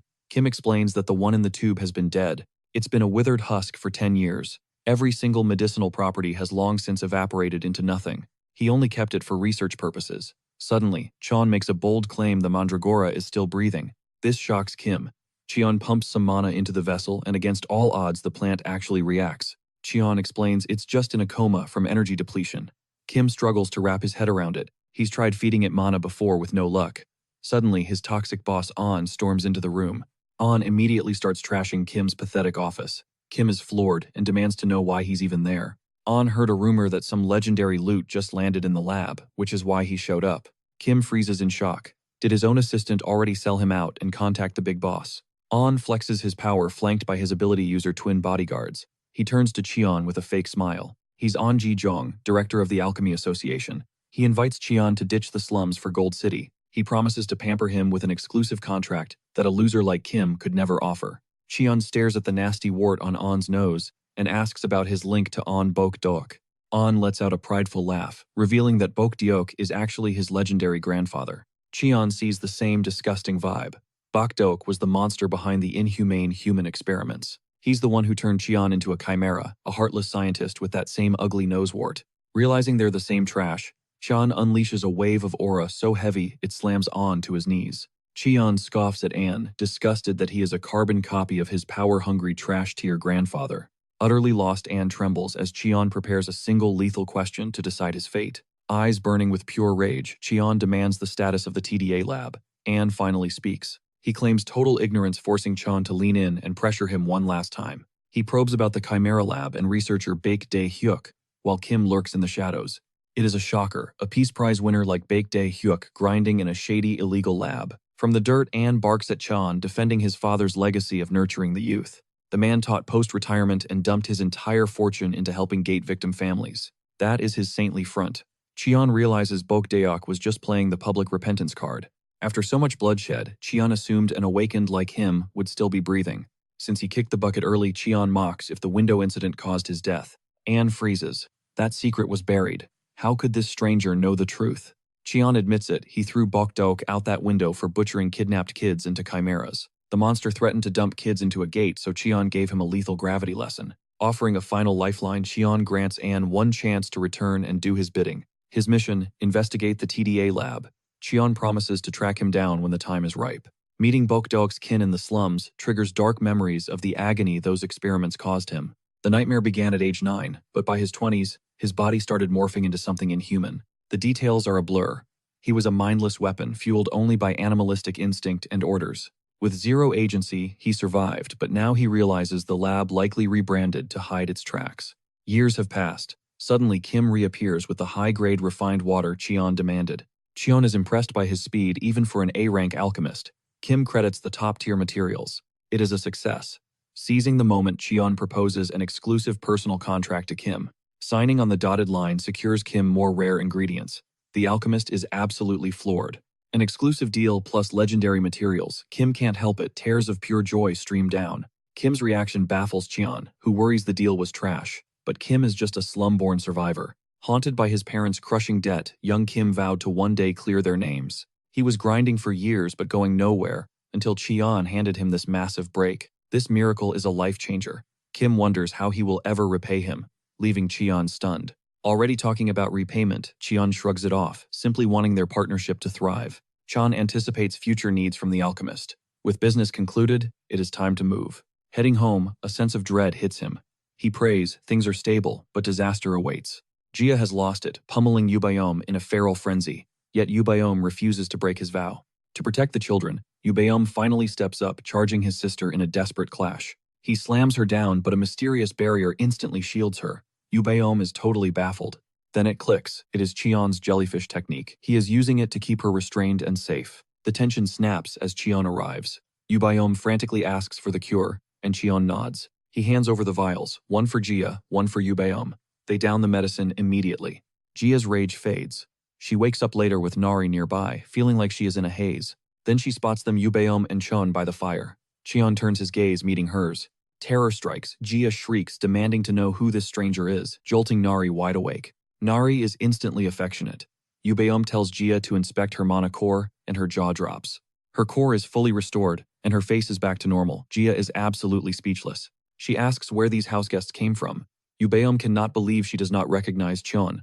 After years of longing for him, the gap has just been too wide for her to see him. Jia's eyes widen as she finally recognizes Chon as number 17. She rushes toward her brother instantly. After he confirms his identity, Cheon skips the pleasantries. His icy aura flares as he demands more red moss. Yubeom admits they're tapped out, but Jia isn't shocked. She knows Chon was never the empathetic type. Despite his coldness, she removes her mask. She genuinely wants to thank Cheon for his vital assistance. Suddenly, Nari spots a shimmering light in the waves. Jia explains it's a mythical sea fairy. They're actually deep-sea seahorses, but Jia and Yubeom gave them that magical nickname years ago. They look like tiny sprites when they play. These creatures only emerge under the cover of night. They vanish when dawn breaks. Jia reveals that following them leads straight to glowing yellow quartz. That's when it hits Chon. He completely blanked on his primary mission until this very moment. Cheon asks about the sunrise, and Jia warns it's coming fast. He immediately prepares for a dive. Meanwhile, topside scientists trace the mechanical chimera's last known coordinates to the rugged coast. During a high-stakes meeting, Han calls Myung-do. He grills him about the mysterious TDA laboratory. Myung-do plays dumb, claiming ignorance. Han reveals it was an illegal lab from the distant past. Myung-do insists the Hanbit research lab doesn't handle such shady business. He remains defensive. He claims Bok Dayok always lectured him on being a researcher with ironclad integrity. Once the call ends, Myung-do panics. He wonders how Han uncovered the truth about that illegal lab. Suddenly, an assistant enters with big news. They've successfully engineered a liquid metal mandragora. Myung-do is ecstatic. These mandragoras possess an incredible supernatural sense of kinship. He's relieved he saved that scrap of liquid metal. This creature will track Nari down instantly. He triples the bounty on Nari. Every A-class hunter is now mobilized for the hunt. He's desperate to reclaim Nari. She is his ultimate masterpiece. Meanwhile, back in the demon realm, Yubeom stares at the ocean, recalling his talk with Chon. They were discussing the quartz's value. Chon wanted the crystals for home decor, which absolutely floored Yubeom. He couldn't believe it. Yubeom realizes Chon is actually enjoying his stay here. Then Chon asks a surprising question. He asks if Yubeom wants to see the human world. Yubeom is hesitant but curious about the changes. Chon offers a lifeline. He claims he can finally purge the curse ravaging Yubeom's body. He mentions a legendary alchemist named Kim. Cheon wants Kim to develop a specialized spell. However, he warns Yubeom not to get his hopes up yet. It's a difficult road ahead. Yubeom breaks down in tears. He asks why Cheon helps them when they've offered him nothing. Cheon admits the siblings' will to survive inspires him. Helping them might provide the answers he seeks. Standing by the crystal-clear water, Jia appears. She tosses a rope and tells Yubeom to pull. Not knowing what's attached, Yubeom grabs hold. The weight on the other end is staggering. Digging his heels in, Yubeom hauls the load up. He drags a massive pile of quartz ashore. Yubeom is stunned. He can't fathom how Cheon's team mined such a gargantuan amount so fast. Nari and Cheon had a blast diving for the treasure. They even discovered the sea fairy's palace. It was a breathtaking sight, glowing like a golden fortress beneath the waves. Nari was mesmerized. She wants to return soon since there are so many stones left. Yubeom worries about transport. He asks how they'll move this haul. Cheon admits he needs to figure that part out. Suddenly, a parrot-billed bird circles above. Cheon wonders why this flock hunter is flying solo. Nari thinks the bird is gorgeous, but Jia warns her that beauty is deceptive here. These monsters are over 4 meters long and incredibly ferocious. They are pure, winged nightmares. They're so dangerous that even the siblings avoid them. But Cheon has a wild look in his eye. Cheon smirks, confirming Yubeom's suspicion. He needed a heavy-duty truck, and this bird just volunteered. Back at the house, Kisho focuses on his mana cultivation. He feels his mana hole expanding. He's thrilled with his rapid progress. He truly believes he's reaching a whole new level of power. Hope ignites as his lifelong ambition of reaching A-rank status finally feels within reach. Suddenly, a metallic mandragora looms behind him, sending Kisiok into a total tailspin of terror. The nightmare deepens as 3 elite A-rank hunters emerge instantly, clocking Kisiok's signature bald head. These toxic bullies, the same ones who gate-kept his promotion, immediately start roasting him. Amidst the chaos, Kisiok notices the garden's mandragora trio aren't backing down an inch. They're striking high-fashion poses, while the greedy hunters only see them as giant walking paydays. As one hunter attempts a sneak attack, Kisiok prepares to go out in a blaze of glory. But before he can move the alpha, Mandragora delivers a savage kick, yeeting the hunter away. Right then, Yubeom and Jia pull up simultaneously, looking confused as hell at the scene. They beat Cheon to the punch, eager to see who dared to raid the house of Cheon. Their ride was slow since Cheon had literally beat the submission into that parrot bird. Kiseok is losing his mind trying to process why disaster-class entities are casually chillin' here. Panic sets in as he wonders if Cheon's been wiped out by these terrifying powerhouses. But the duo charges in clarifying they're actually part of Cheon's elite inner circle. Kiseok is floored. His master's social circle is built different, consisting purely of legendary warriors. A light bulb goes off. He realizes he can weaponize these two beasts against the intruders. He snitches instantly, exposing the theft attempt, and leaving the hunters trembling with pure dread. An hour later, Cheon finally arrives and the exhausted bird collapses into a deep slumber. Recognizing the grind, Cheon offers a gentle head pat, letting his weary mount rest up. Jia is shook that he actually tamed that monster, but Yubium knows Cheon is just different. Cheon's gaze lands on the A-rank losers currently stripped of gear and hogtied to a tree. Demanding answers, Yubium fills him in on the hunter's failed attempt at a mandragora heist. Cheon's intuition kicks in. He senses a much darker conspiracy lurking beneath the surface. Meanwhile, Nari is hyped to have Jia over and promises an epic tour of the estate. Yubium drops the lore. The Hanbit Institute is pulling strings, hiring elites to kidnap Nari. It's clear now, Nari is carrying a high-tech tracker that's still pinging from the demon realm. But one mystery remains. How did these goons track them across the vast coastal region? The secret is out when Yubium reveals the hunter's secret weapon, a liquid metal mandragora. It turns out liquid metals share a magnetic bond acting like a supernatural GPS for Nari. The tracker only ended up here because it felt the vibration of its garden-dwelling kin. Their next move is the coast. These persistent villains have zero chill and won't stop. Sensing the heat, Cheon knows it's time to cook up a lethal counter-strategy immediately. Suddenly, the garden mandragoras demand the metallic chimera be handed over to their pack. Cheon obliges, but the alpha mandragora keeps staring, sensing something else is still hidden. That's when it clicks. He still has the tiny runt mandragora tucked away in his pocket. Yubium looks at the scrawny newcomer with total confusion as Cheon pulls it out. He explains it was an alchemist's ward, and he's sworn to be its new guardian. The pack immediately digs a fresh spot for the newbie, showing off their social hierarchy. Cheon is relieved to see zero drama in his garden, just vibes and harmony among plants. As the group reunites, Kiseok goes for a high-speed hug, only to get cold-shouldered. Undeterred, Kiseok pivots to chef mode, determined to serve up a 5-star visitor feast. But his heart nearly stops when he spots the massive parrot looming in the background. Cheon promises the full story later, while Kiseok gets to work on the gourmet spread. In the garden, Nari watches as the liquid metal mandragora finally bonds with her energy. Dinner is served, and the feast looks so incredible it could stop a war mid-clash. Yubium and Jia are floored as they dissect the premium ingredients Kiseok packed into this culinary masterpiece. His insane attention to detail and absolute lack of restraint with the portions leave them speechless. As the squad prepares to dig in, Kiseok offers a silent prayer desperate for their approval. One bite later, Yubium and Jia are transported to pure gastronomic heaven. Cheon stays cool, having tasted Kiseok's elite cooking before. But while the table is vibing over the meal, Nari's energy shifts. Suddenly, she pushes her plate away and retreats inside, claiming she's exhausted. Cheon clocks it immediately. The chimera mandragora is messing with her head. He begins brainstorming a way to pull Nari back, deciding that a little hard work might be the perfect distraction. Once the feast wraps up, a mysterious portal tears open. Cheon spins around, realizing Nari is the one behind it. The poor girl is trying to ghost the team, convinced her presence puts everyone in mortal danger. Cheon lunges to intercept her, finding her mid-breakdown as she prepares to say a heart-wrenching goodbye. He halts her at the threshold, firmly reminding her that she belongs here. Nari's heart melts at his unexpected warmth, and she collapses into his arms sobbing. To soothe her soul, Cheon serves up a steaming perfect bowl of ramen. Nari inhales the noodles with pure joy, though Jia playfully warns that another runaway attempt will earn her a serious lecture. As she finishes, Kiseok slides her a refreshing drink to kill the spice's fire. With the meal done, Kiseok tells Cheon he'll handle the cleanup before finishing the special mission he was assigned. Yubium suggests they get back to the core-cutting grind once the area clears out. Nari whispers an apology for the drama, but Cheon shuts that down. He blames the monsters who broke her, not her. His gaze turns icy as he demands intel on her old comrades from the Coconut Tribe. Nari is rattled by the question. Little does she know Cheon is gearing up to annihilate the Hanbit research lab. He's moving to ensure her friends aren't caught in the crossfire. Once she opens up, the vital intel starts flowing freely. With the facts laid bare, Cheon realizes Kiseok is his ticket straight to the enemy's doorstep. Meanwhile, Kiseok's actual task is much more brutal, beating the living daylights out of the captive A-rank hunters. He's having the time of his life, especially since Cheon completely neutralized their mana reserves. They're basically punching bags now. Desperate, one hunter tries to bribe Kiseok with a massive fortune. He promises Kisok a life of luxury if he just stops.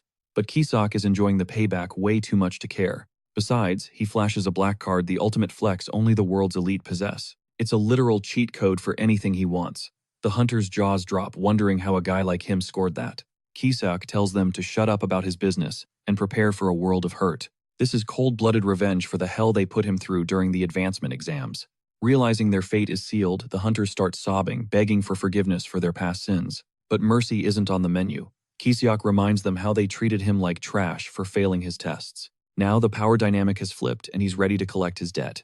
He pulls out a set of ominous spheres from Cheon. Their terrifying density speaks for itself. Kisok admits he's not sure how much this will hurt, but he guarantees it'll be a nightmare. Plus, these little balls are perfect for a complete memory wipe. Smirking, Kisok demands they open wide for their medicine. The hunter's screams echo as their world goes dark. The next morning, Chun briefs Yubayom on the raid before tasking him with Nari's protection.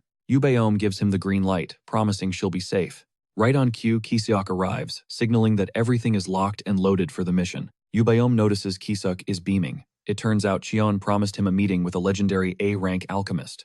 To keep things low-key, Jia suggests Cheon wear a disguise and he's totally down for it. Jia unmasks herself, revealing a level of beauty that feels almost illegal. As she hands the mask to Chun Kisok, completely freezes, mesmerized by her radiant face. His heart starts racing like a turbine, a clear sign he's just been struck by Cupid's arrow. Driven by pure instinct, Kisok drops to his knees to ask for her type, leaving Cheon and Yubayom absolutely floored. He lays his heart bare without a second thought, but GA is completely lost regarding Kisok's ideal type talk. After a brief pause, she finally cracks the code and informs Kisok that her dream man must be absolutely flashy. Plus, he needs some serious dance moves. Too bad she's literally picturing a peacock while saying this. The final blow, he needs a lot of feathers. Right then, Kisok's brain officially short-circuits. His last brain cell evaporates. Unable to take it anymore, Kisok lets out a frustrated roar. He begs Cheon to head for the alchemist immediately, but Cheon mentions they have a quick detour to make first. Kisok doesn't care about the route, he just needs to escape this demon realm right now. Suddenly, a massive portal tears open in the slums, leaving the locals stunned by its sheer terrifying scale. While the crowd stares in awe at the portal, a colossal blue bird majestically soars out of the rift. Seeing Cheon atop the beast, panicked citizens shriek and scramble to alert the Hunter Association immediately. Kisok is equally baffled, questioning Cheon on why he felt the need to summon such a monstrous avian. As the public descends into total chaos, Cheon offers a surprisingly simple explanation. Why walk when you have a literal airship? Kisok sighs, then asks exactly where they're heading. Cheon flips the script, telling Kisok he's the navigator now. Gazing at the azure sky and their blue mount, Cheon dubs the bird Blue. Meanwhile, in a sterile lab, a crazed scientist grills his terrified staff. They report that Nari's pursuers are back, but brainwiped. Even worse, their tracking Mandragora has completely vanished. The old man's blood boils. He knows this failure will make the organization look pathetic to the public, especially if they can't explain why they lost track of that precious liquid metal. He's spiraling over the board's reaction when an employee presents a mysterious note found on a hunter. He unfolds the crumpled paper, and his heart stops when he reads the chilling message inside. "See you soon," enraged, he screams for an immediate manhunt. But right at that moment, the window explodes inward as Blue crash lands directly into the office. Cheon notes the bird's stubby tail. Explaining the clumsy landing, he makes a mental note to have the alchemist fix that later. Stepping off the bird, he scans the room coldly, demanding to speak with the lab's director. Just minutes earlier, Kisok had nervously pointed out their destination to Cheon. But he was shaking with anxiety, noting how the media practically worships this facility. They created Nari, making them national heroes. Kisok is terrified they're about to commit a major crime. Cheon remains unfazed, coolly suggesting they just see how things play out instead of worrying. Upon arrival, Kisok shuts his mouth desperately, hoping that Cheon actually has a master plan. He points out Blue's odd tail, but Cheon explains, it's been that way since their first meeting. It seems Blue was an outcast bullied by its own kind for being different and broken. Cheon saved its life, earning its eternal loyalty. Kisok wonders why its own kind would be so cruel. All because of some feathers, Cheon explains the toxic vanity of the parrot poison species. They're obsessed with plumage perfection, which is why they relentlessly tormented poor Blue for its defect. Hearing this, Kisok gets choked up, feeling a deep personal connection to the bird's painful past. Spotting the lab, Cheon orders a full-speed kamikaze dive. Kisok's heart nearly stops from sheer terror. Zero hesitation. Kisok shrieks as they slam into the building, a thunderous blast shaking the foundation. As the smoke clears and ears ring, the staff slowly turn to find a nightmare. A monstrous bird looms over them. They try to scream, but before anyone can even flinch, Cheon instantly binds them all in webbing. Shaking off the impact, Kisok has one question. Why smash through a wall when there's a perfectly good door? Chun shrugs it off casually. Bosses always hide on the top floor, he reasons before approaching the trapped, terrified staff. Is this the right place? He asks. They just stammer. Who are you? I'm Nari's guardian. Blank stares follow. They have no clue. Suddenly, Chun senses flare. He detects a foul demonic presence. Someone dangerous is lurking nearby. Meanwhile, over at the Hunter Association, the chairman is. Chairman Lee Unsu sits across from his grandson Biko, a mere C-rank hunter coasting on his potential. The elder expects nothing less than a relentless grind to conquer the hunter rankings. Having awakened early, Beko is vibing with a no-rush attitude, clearly lacking any sense of urgency. Still in his prime 20s, Beko nonchalantly drops by the office like it's a casual hangout. When he has the audacity to ask for an allowance, Unsu realizes he's raised a total spoiled brat. Lacking all responsibility, Beko is reminded that his grandfather is already hitting 80 years old. The chairman yearns for a worthy successor to lead the Hunter Association after he's gone. To Unsu, modern hunters are soft, chasing bags of cash instead of true warrior honor. Pure passion is dead. Meanwhile, the controversial Chimera research project has officially kicked off. It promised hunter safety, but deploying a Chimera hunter requires a massive bank-breaking payout. Profits fuel the labs, while impoverished zones unable to pay up are left to rot in danger. Unsu doesn't hate the players, but he loathes a world where wealth determines who lives or dies. He knows that in this corrupt era, the Hunter Association must project absolute, unshakable strength. Instead, vultures circle his seat, hungry only for the massive clout and riches the position provides. Unsu confesses his reign was hollow. Awakening late left him as a chairman with zero real power. Despite his low rank, Unsu starts dropping gems of wisdom when an urgent intruder interrupts them. Reports of a lethal parrot poison bird in the slums leave the chairman absolutely reeling in shock. No gates were detected. Unsu frantically asks if any local hunters have mobilized to the scene yet. The answer is a cold no. Unsu isn't even surprised by the lack of heroic spine today. Because it's the slums, nobody gives a damn. Unsu immediately commands a blackout call to all Chimera labs. He's going solo. Seeing his granddad lock and load, Biko finally steps up and tags along. At the facility, Chon corners the director, the exact freakish presence he sensed during his initial assault. Suddenly, the director liquefies into molten metal, exposing his secret Chimera nature to his horrified staff.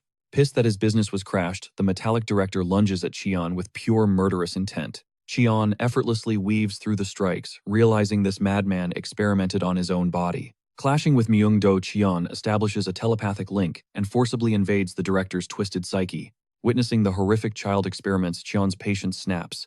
The kid gloves are officially coming off. He seizes Myung-do, snarling demands about the innocent children stolen for these demonic trials. Myung-do shrugs, claiming he did them a favor by saving them from the harsh streets. That twisted logic sends Cheon into a frenzy, violently cratering the director deep into the floor. Paralyzed and broken, Myung-do desperately tries to liquefy his body to escape. Cheon isn't letting him slip away. He promises to introduce the director to a world of absolute agony. A tidal wave of terrifying mana erupts from Cheon unlike anything Myung-do has ever witnessed.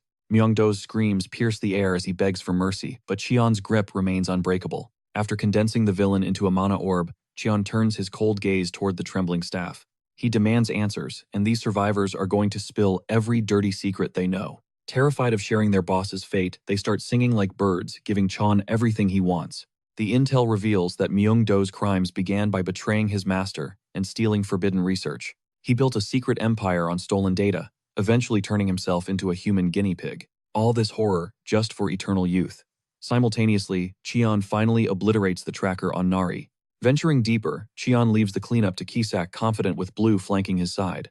Cheon scours the facility, determined to incinerate every trace of Myung-do's sick illegal legacy. Approaching a massive vault door, he discovers a chamber lined with haunting, oversized experimental vats. Seeing the sheer number of victims inside, even Gu's blood boils at Myung-do's hidden atrocities. Gu turns to Cheon, asking for the final call on these trapped survivors. Trapped in the containment unit, Cheon goes silent. His mind flashes back to the agonizing days he spent as a test subject in this very hellhole. As researchers dismantle the equipment, Cheon scans the remaining test subjects. Suddenly, a cold shiver runs down his spine. Someone is watching. He spins around to find a chimera fox glaring back. A familiar scent hits him. This beast was definitely Nari's old comrade. Cheon realizes the fox emerged because it caught Nari's scent on them. Slowly, the creature approaches him with cautious steps. It asks if he's seen a mechanical life form. Cheon offers a reassuring nod, telling the fox that Nari is safe and thriving. Deep in the demon realm, the fox breaks down into tears. It had spent an eternity praying for just one piece of good news.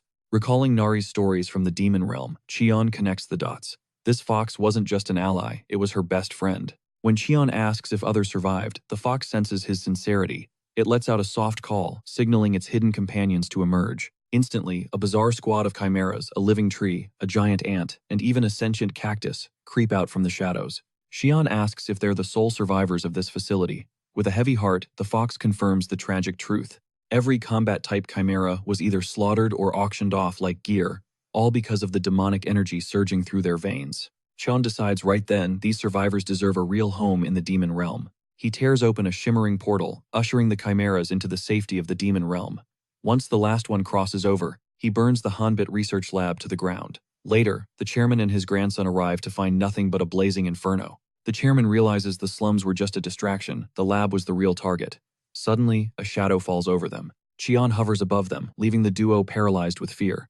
Meanwhile, Cheon checks if Kisok finished scrubbing the evidence. Kisok confirms the mission is complete. Cheon breathes a sigh of relief. No body count means avoiding a major backlash. Still, Sean leaves nothing to chance, dosing every witness with memory-wiping pills. As he scans the scene below, his eyes lock onto the chairman and his heir. The old man's jaw drops. Cheon is literally soaring on a venomous parrot. After a brief moment of scanning his memories, the gears click. Cheon finally recognizes exactly who this chairman is. Deeming the chairman trustworthy, Cheon tosses the mana prison sphere straight at the stunned old man. The chairman reels in disbelief.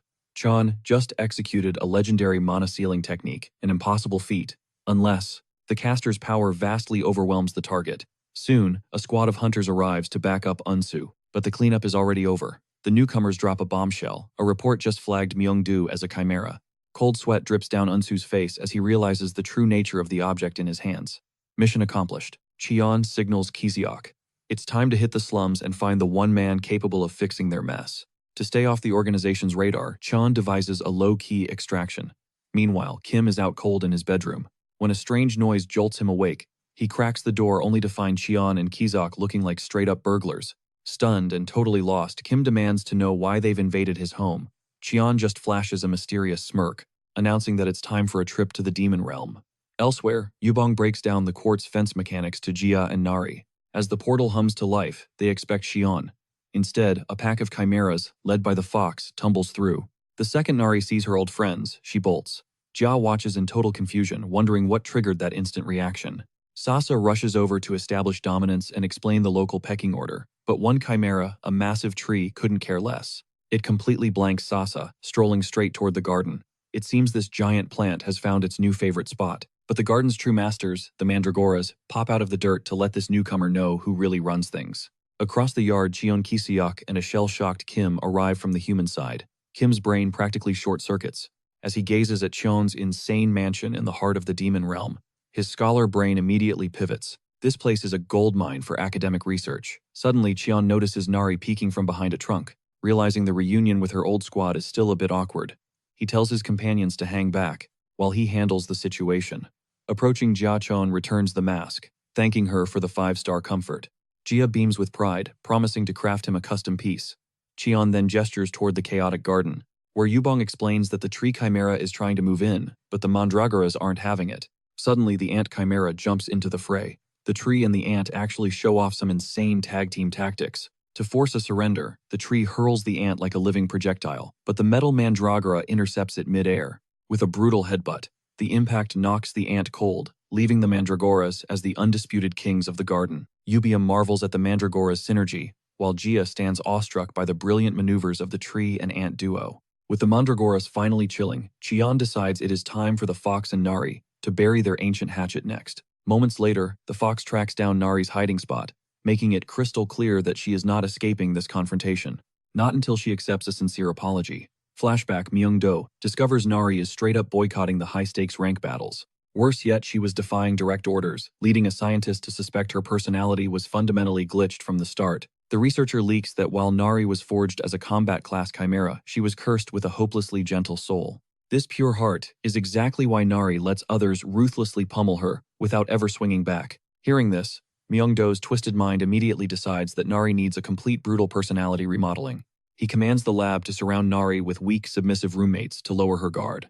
His plan: the second Nari feels safe, one of her friends must launch a surprise betrayal. Ultimately, the fox struck first, serving as Myung-do's cruel lesson that betrayal can come from anyone, anywhere. Post-attack, Myung-do swoops in like a vulture to preach that true friendship is a pathetic lie. He warns her that if she refuses to take a life, she will be the one ending up dead next time. Nari rejects his dark philosophy, choosing to stage a desperate escape instead of becoming a cold-blooded killer. Still clinging to her bonds, she refuses to harm her peers. Scientists scramble to contain her, but it is futile. She vanishes into the demon realm. Back in the present, Nari finally activates her lethal true mechanical form. Facing her old rival, the fox is stunned to see Nari's tears, thinking its own guilt deserved those sobs more. Nari lunges into a tearful embrace, crying out how much she missed the fox and their old crew. Nari vows never to abandon her squad again, while Cheon and Yubium watch this wholesome reunion from the sidelines. Seeing the beef squashed, Chan signals the exit since the emotional drama has finally reached its end. Suddenly, Kim and Kiseok pipe up, reminding Chan they have been idling exactly where he ditched them. They are literally dying of exhaustion. Cheon is shocked they actually stayed, explaining he only wanted them out of the way. Since Nari gets twitchy around new faces, he kept them back. Naturally, Yubium and Jia demand to know who Kim is. With a beaming grin, Cheon introduces the rank A alchemist, destined to shatter their curses once and for all. Kim greets them and immediately gets weird, asking if he can harvest a few of the siblings' feathers. The pair recoil in shock, prompting Kim to bluntly ask if his request is going to be a problem. Yubium agrees to the pluck, though he admits the whole situation feels super awkward and cringy. Down in the slums, Bong-soo hypes up the massive blue bird sighting to a curious Park. It seems Park was cooped up indoors, totally oblivious to the wild events unfolding outside. Sticking to routine Park slides, Bong-soo, a comforting plate of roasted potatoes topped with spicy kimchi. Bong-soo digs in instantly, praising her cooking between mouthfuls of the delicious steaming meal. Park tells him to go ham, assuring him there is plenty more where that came from. When Bong-soo asks why he is eating solo, she simply replies that she already finished her meal earlier. Suddenly, Park's sharp eyes catch something off-kilter about Bong-soo's vibe and calls him out on it. Bong-soo blames it on nasty body aches, assuming he just pushed himself way too hard lately. Despite popping some meds, he admits a lingering chill is still rattling his bones. 10 days of this, Park's ears perk up as she recognizes the classic signs of an imminent awakening. Since Bong-soo is 17, the timing as perfect power usually surges in during the late teens. Bong-soo scoffs, convinced a trash-tier guy like him has zero chance of becoming an awakener. Park fires back that destiny does not care about status, but Bong-soo refuses to get his hopes up. He mutters about rolling a useless class, but Park ignores his whining and slams cash onto his chest. She orders him to catch a bus to the city's Hunter Association to verify his new powers immediately. Park hypes him up to become a legendary hunter, leaving Bong-soo genuinely touched by her support. He tries to thank her like a granny, but she shuts that down fast. Meanwhile, Yubium's crew is grinding hard. Their chimera physiology grants infinite stamina, but Yubium is shocked to see an exhausted Kiseok still pushing his limits. Moments later, Cheon summons the entire household, while Kim stays focused on fixing Blue's tail feather. Kiseok is vibrating with excitement to talk to Kim, but Cheon tells him to take a chill pill. Give the man some space.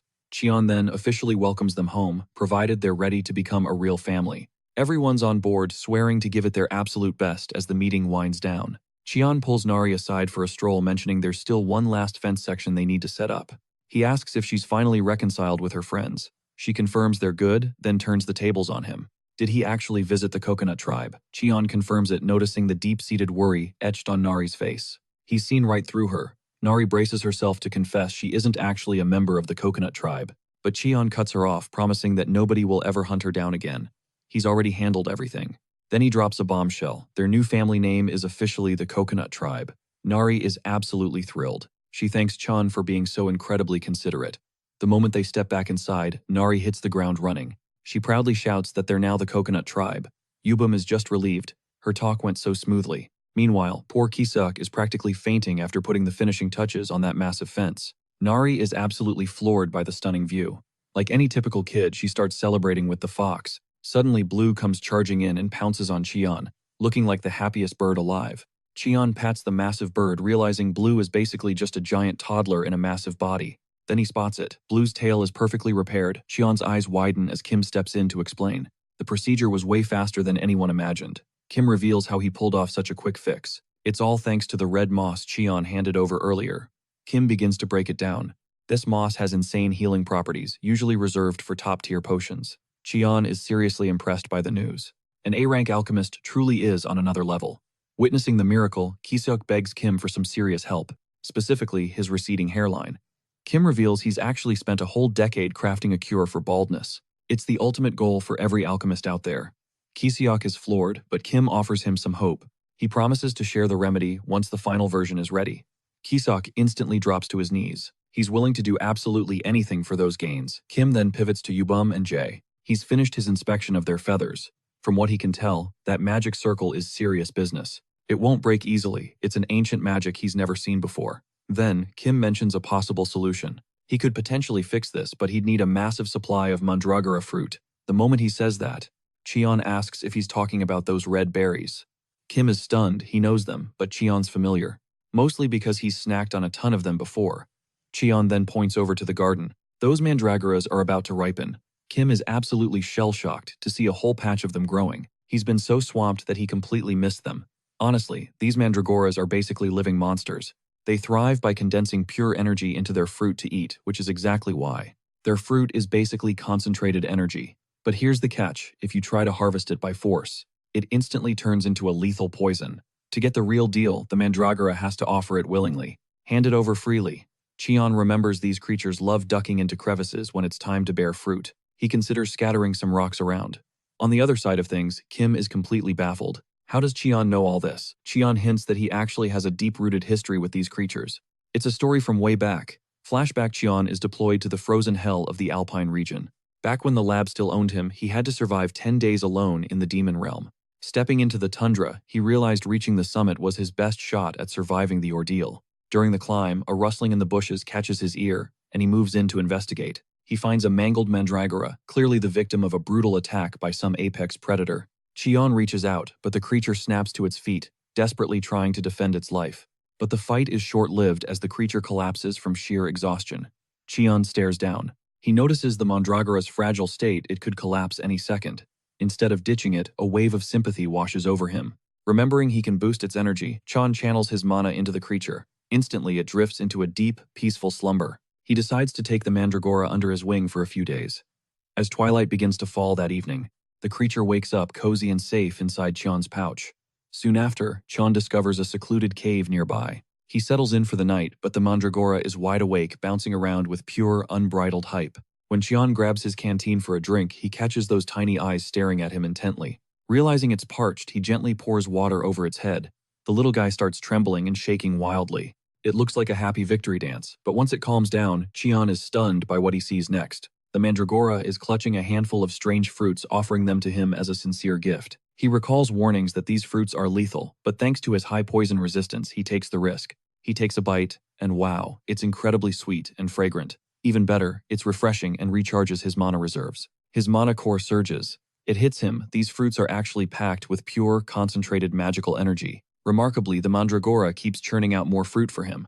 Cheon can't help but wonder about its motives. It seems the little guy is trying to repay its savior, but the effort is clearly draining its life force. Despite the heartwarming gesture, Cheon has to step in before the creature completely works itself to death. After he refuses the gift, he's blindsided when the mandragora starts devouring the fruits itself. Suddenly, it all makes sense. The mandragora uses these very fruits to fuel its own growth. By accepting the gifts, he was accidentally stealing the vital mana the creature needed to sustain itself. Feeling guilty, Cheon vows to share his own mana with the little sprout from now on. When bedtime rolls around, the mandragora ignores the safe rocks and hops right onto Cheon's lap. Its loyalty is impressive. Cheon realizes his time in the Alpine region won't have a single boring second. Suddenly, shadows loom at the cave entrance. Vicious monsters have sniffed them out.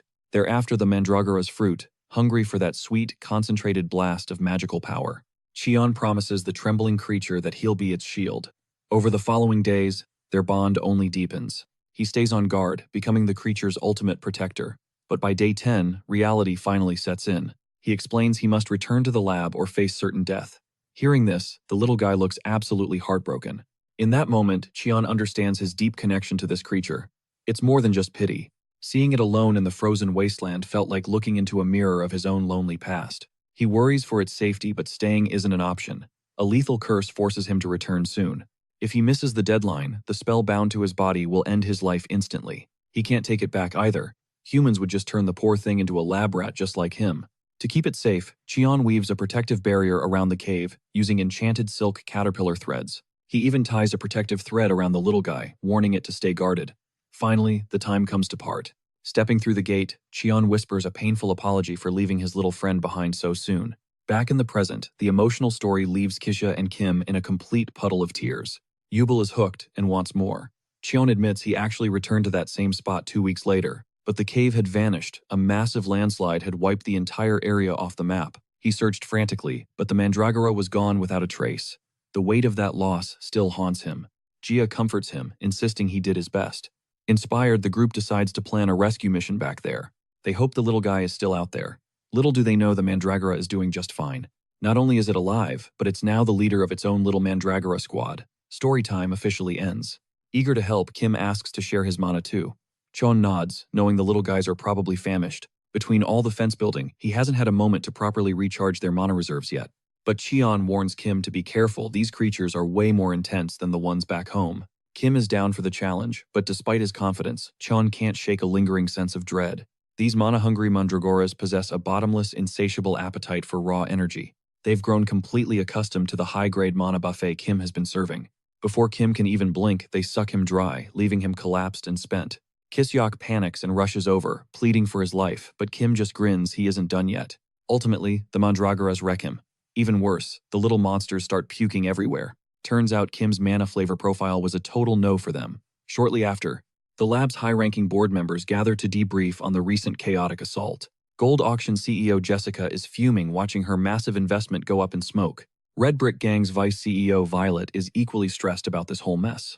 Jiang Go and Assemblyman Park Woo-jung are all feeling the heat of this crisis. But Park keeps his cool, insisting everything is locked down. Woo-jung reveals a secret. A wild, unpredictable variable has entered the game. He then points to the strategy board. He guarantees a fresh cash flow, unveiling some top-tier intel he's just secured. A massive mandragora nest sits atop the treacherous snowy mountain peak. Instantly, the board members light up thinking they've hit the jackpot. But there's a catch.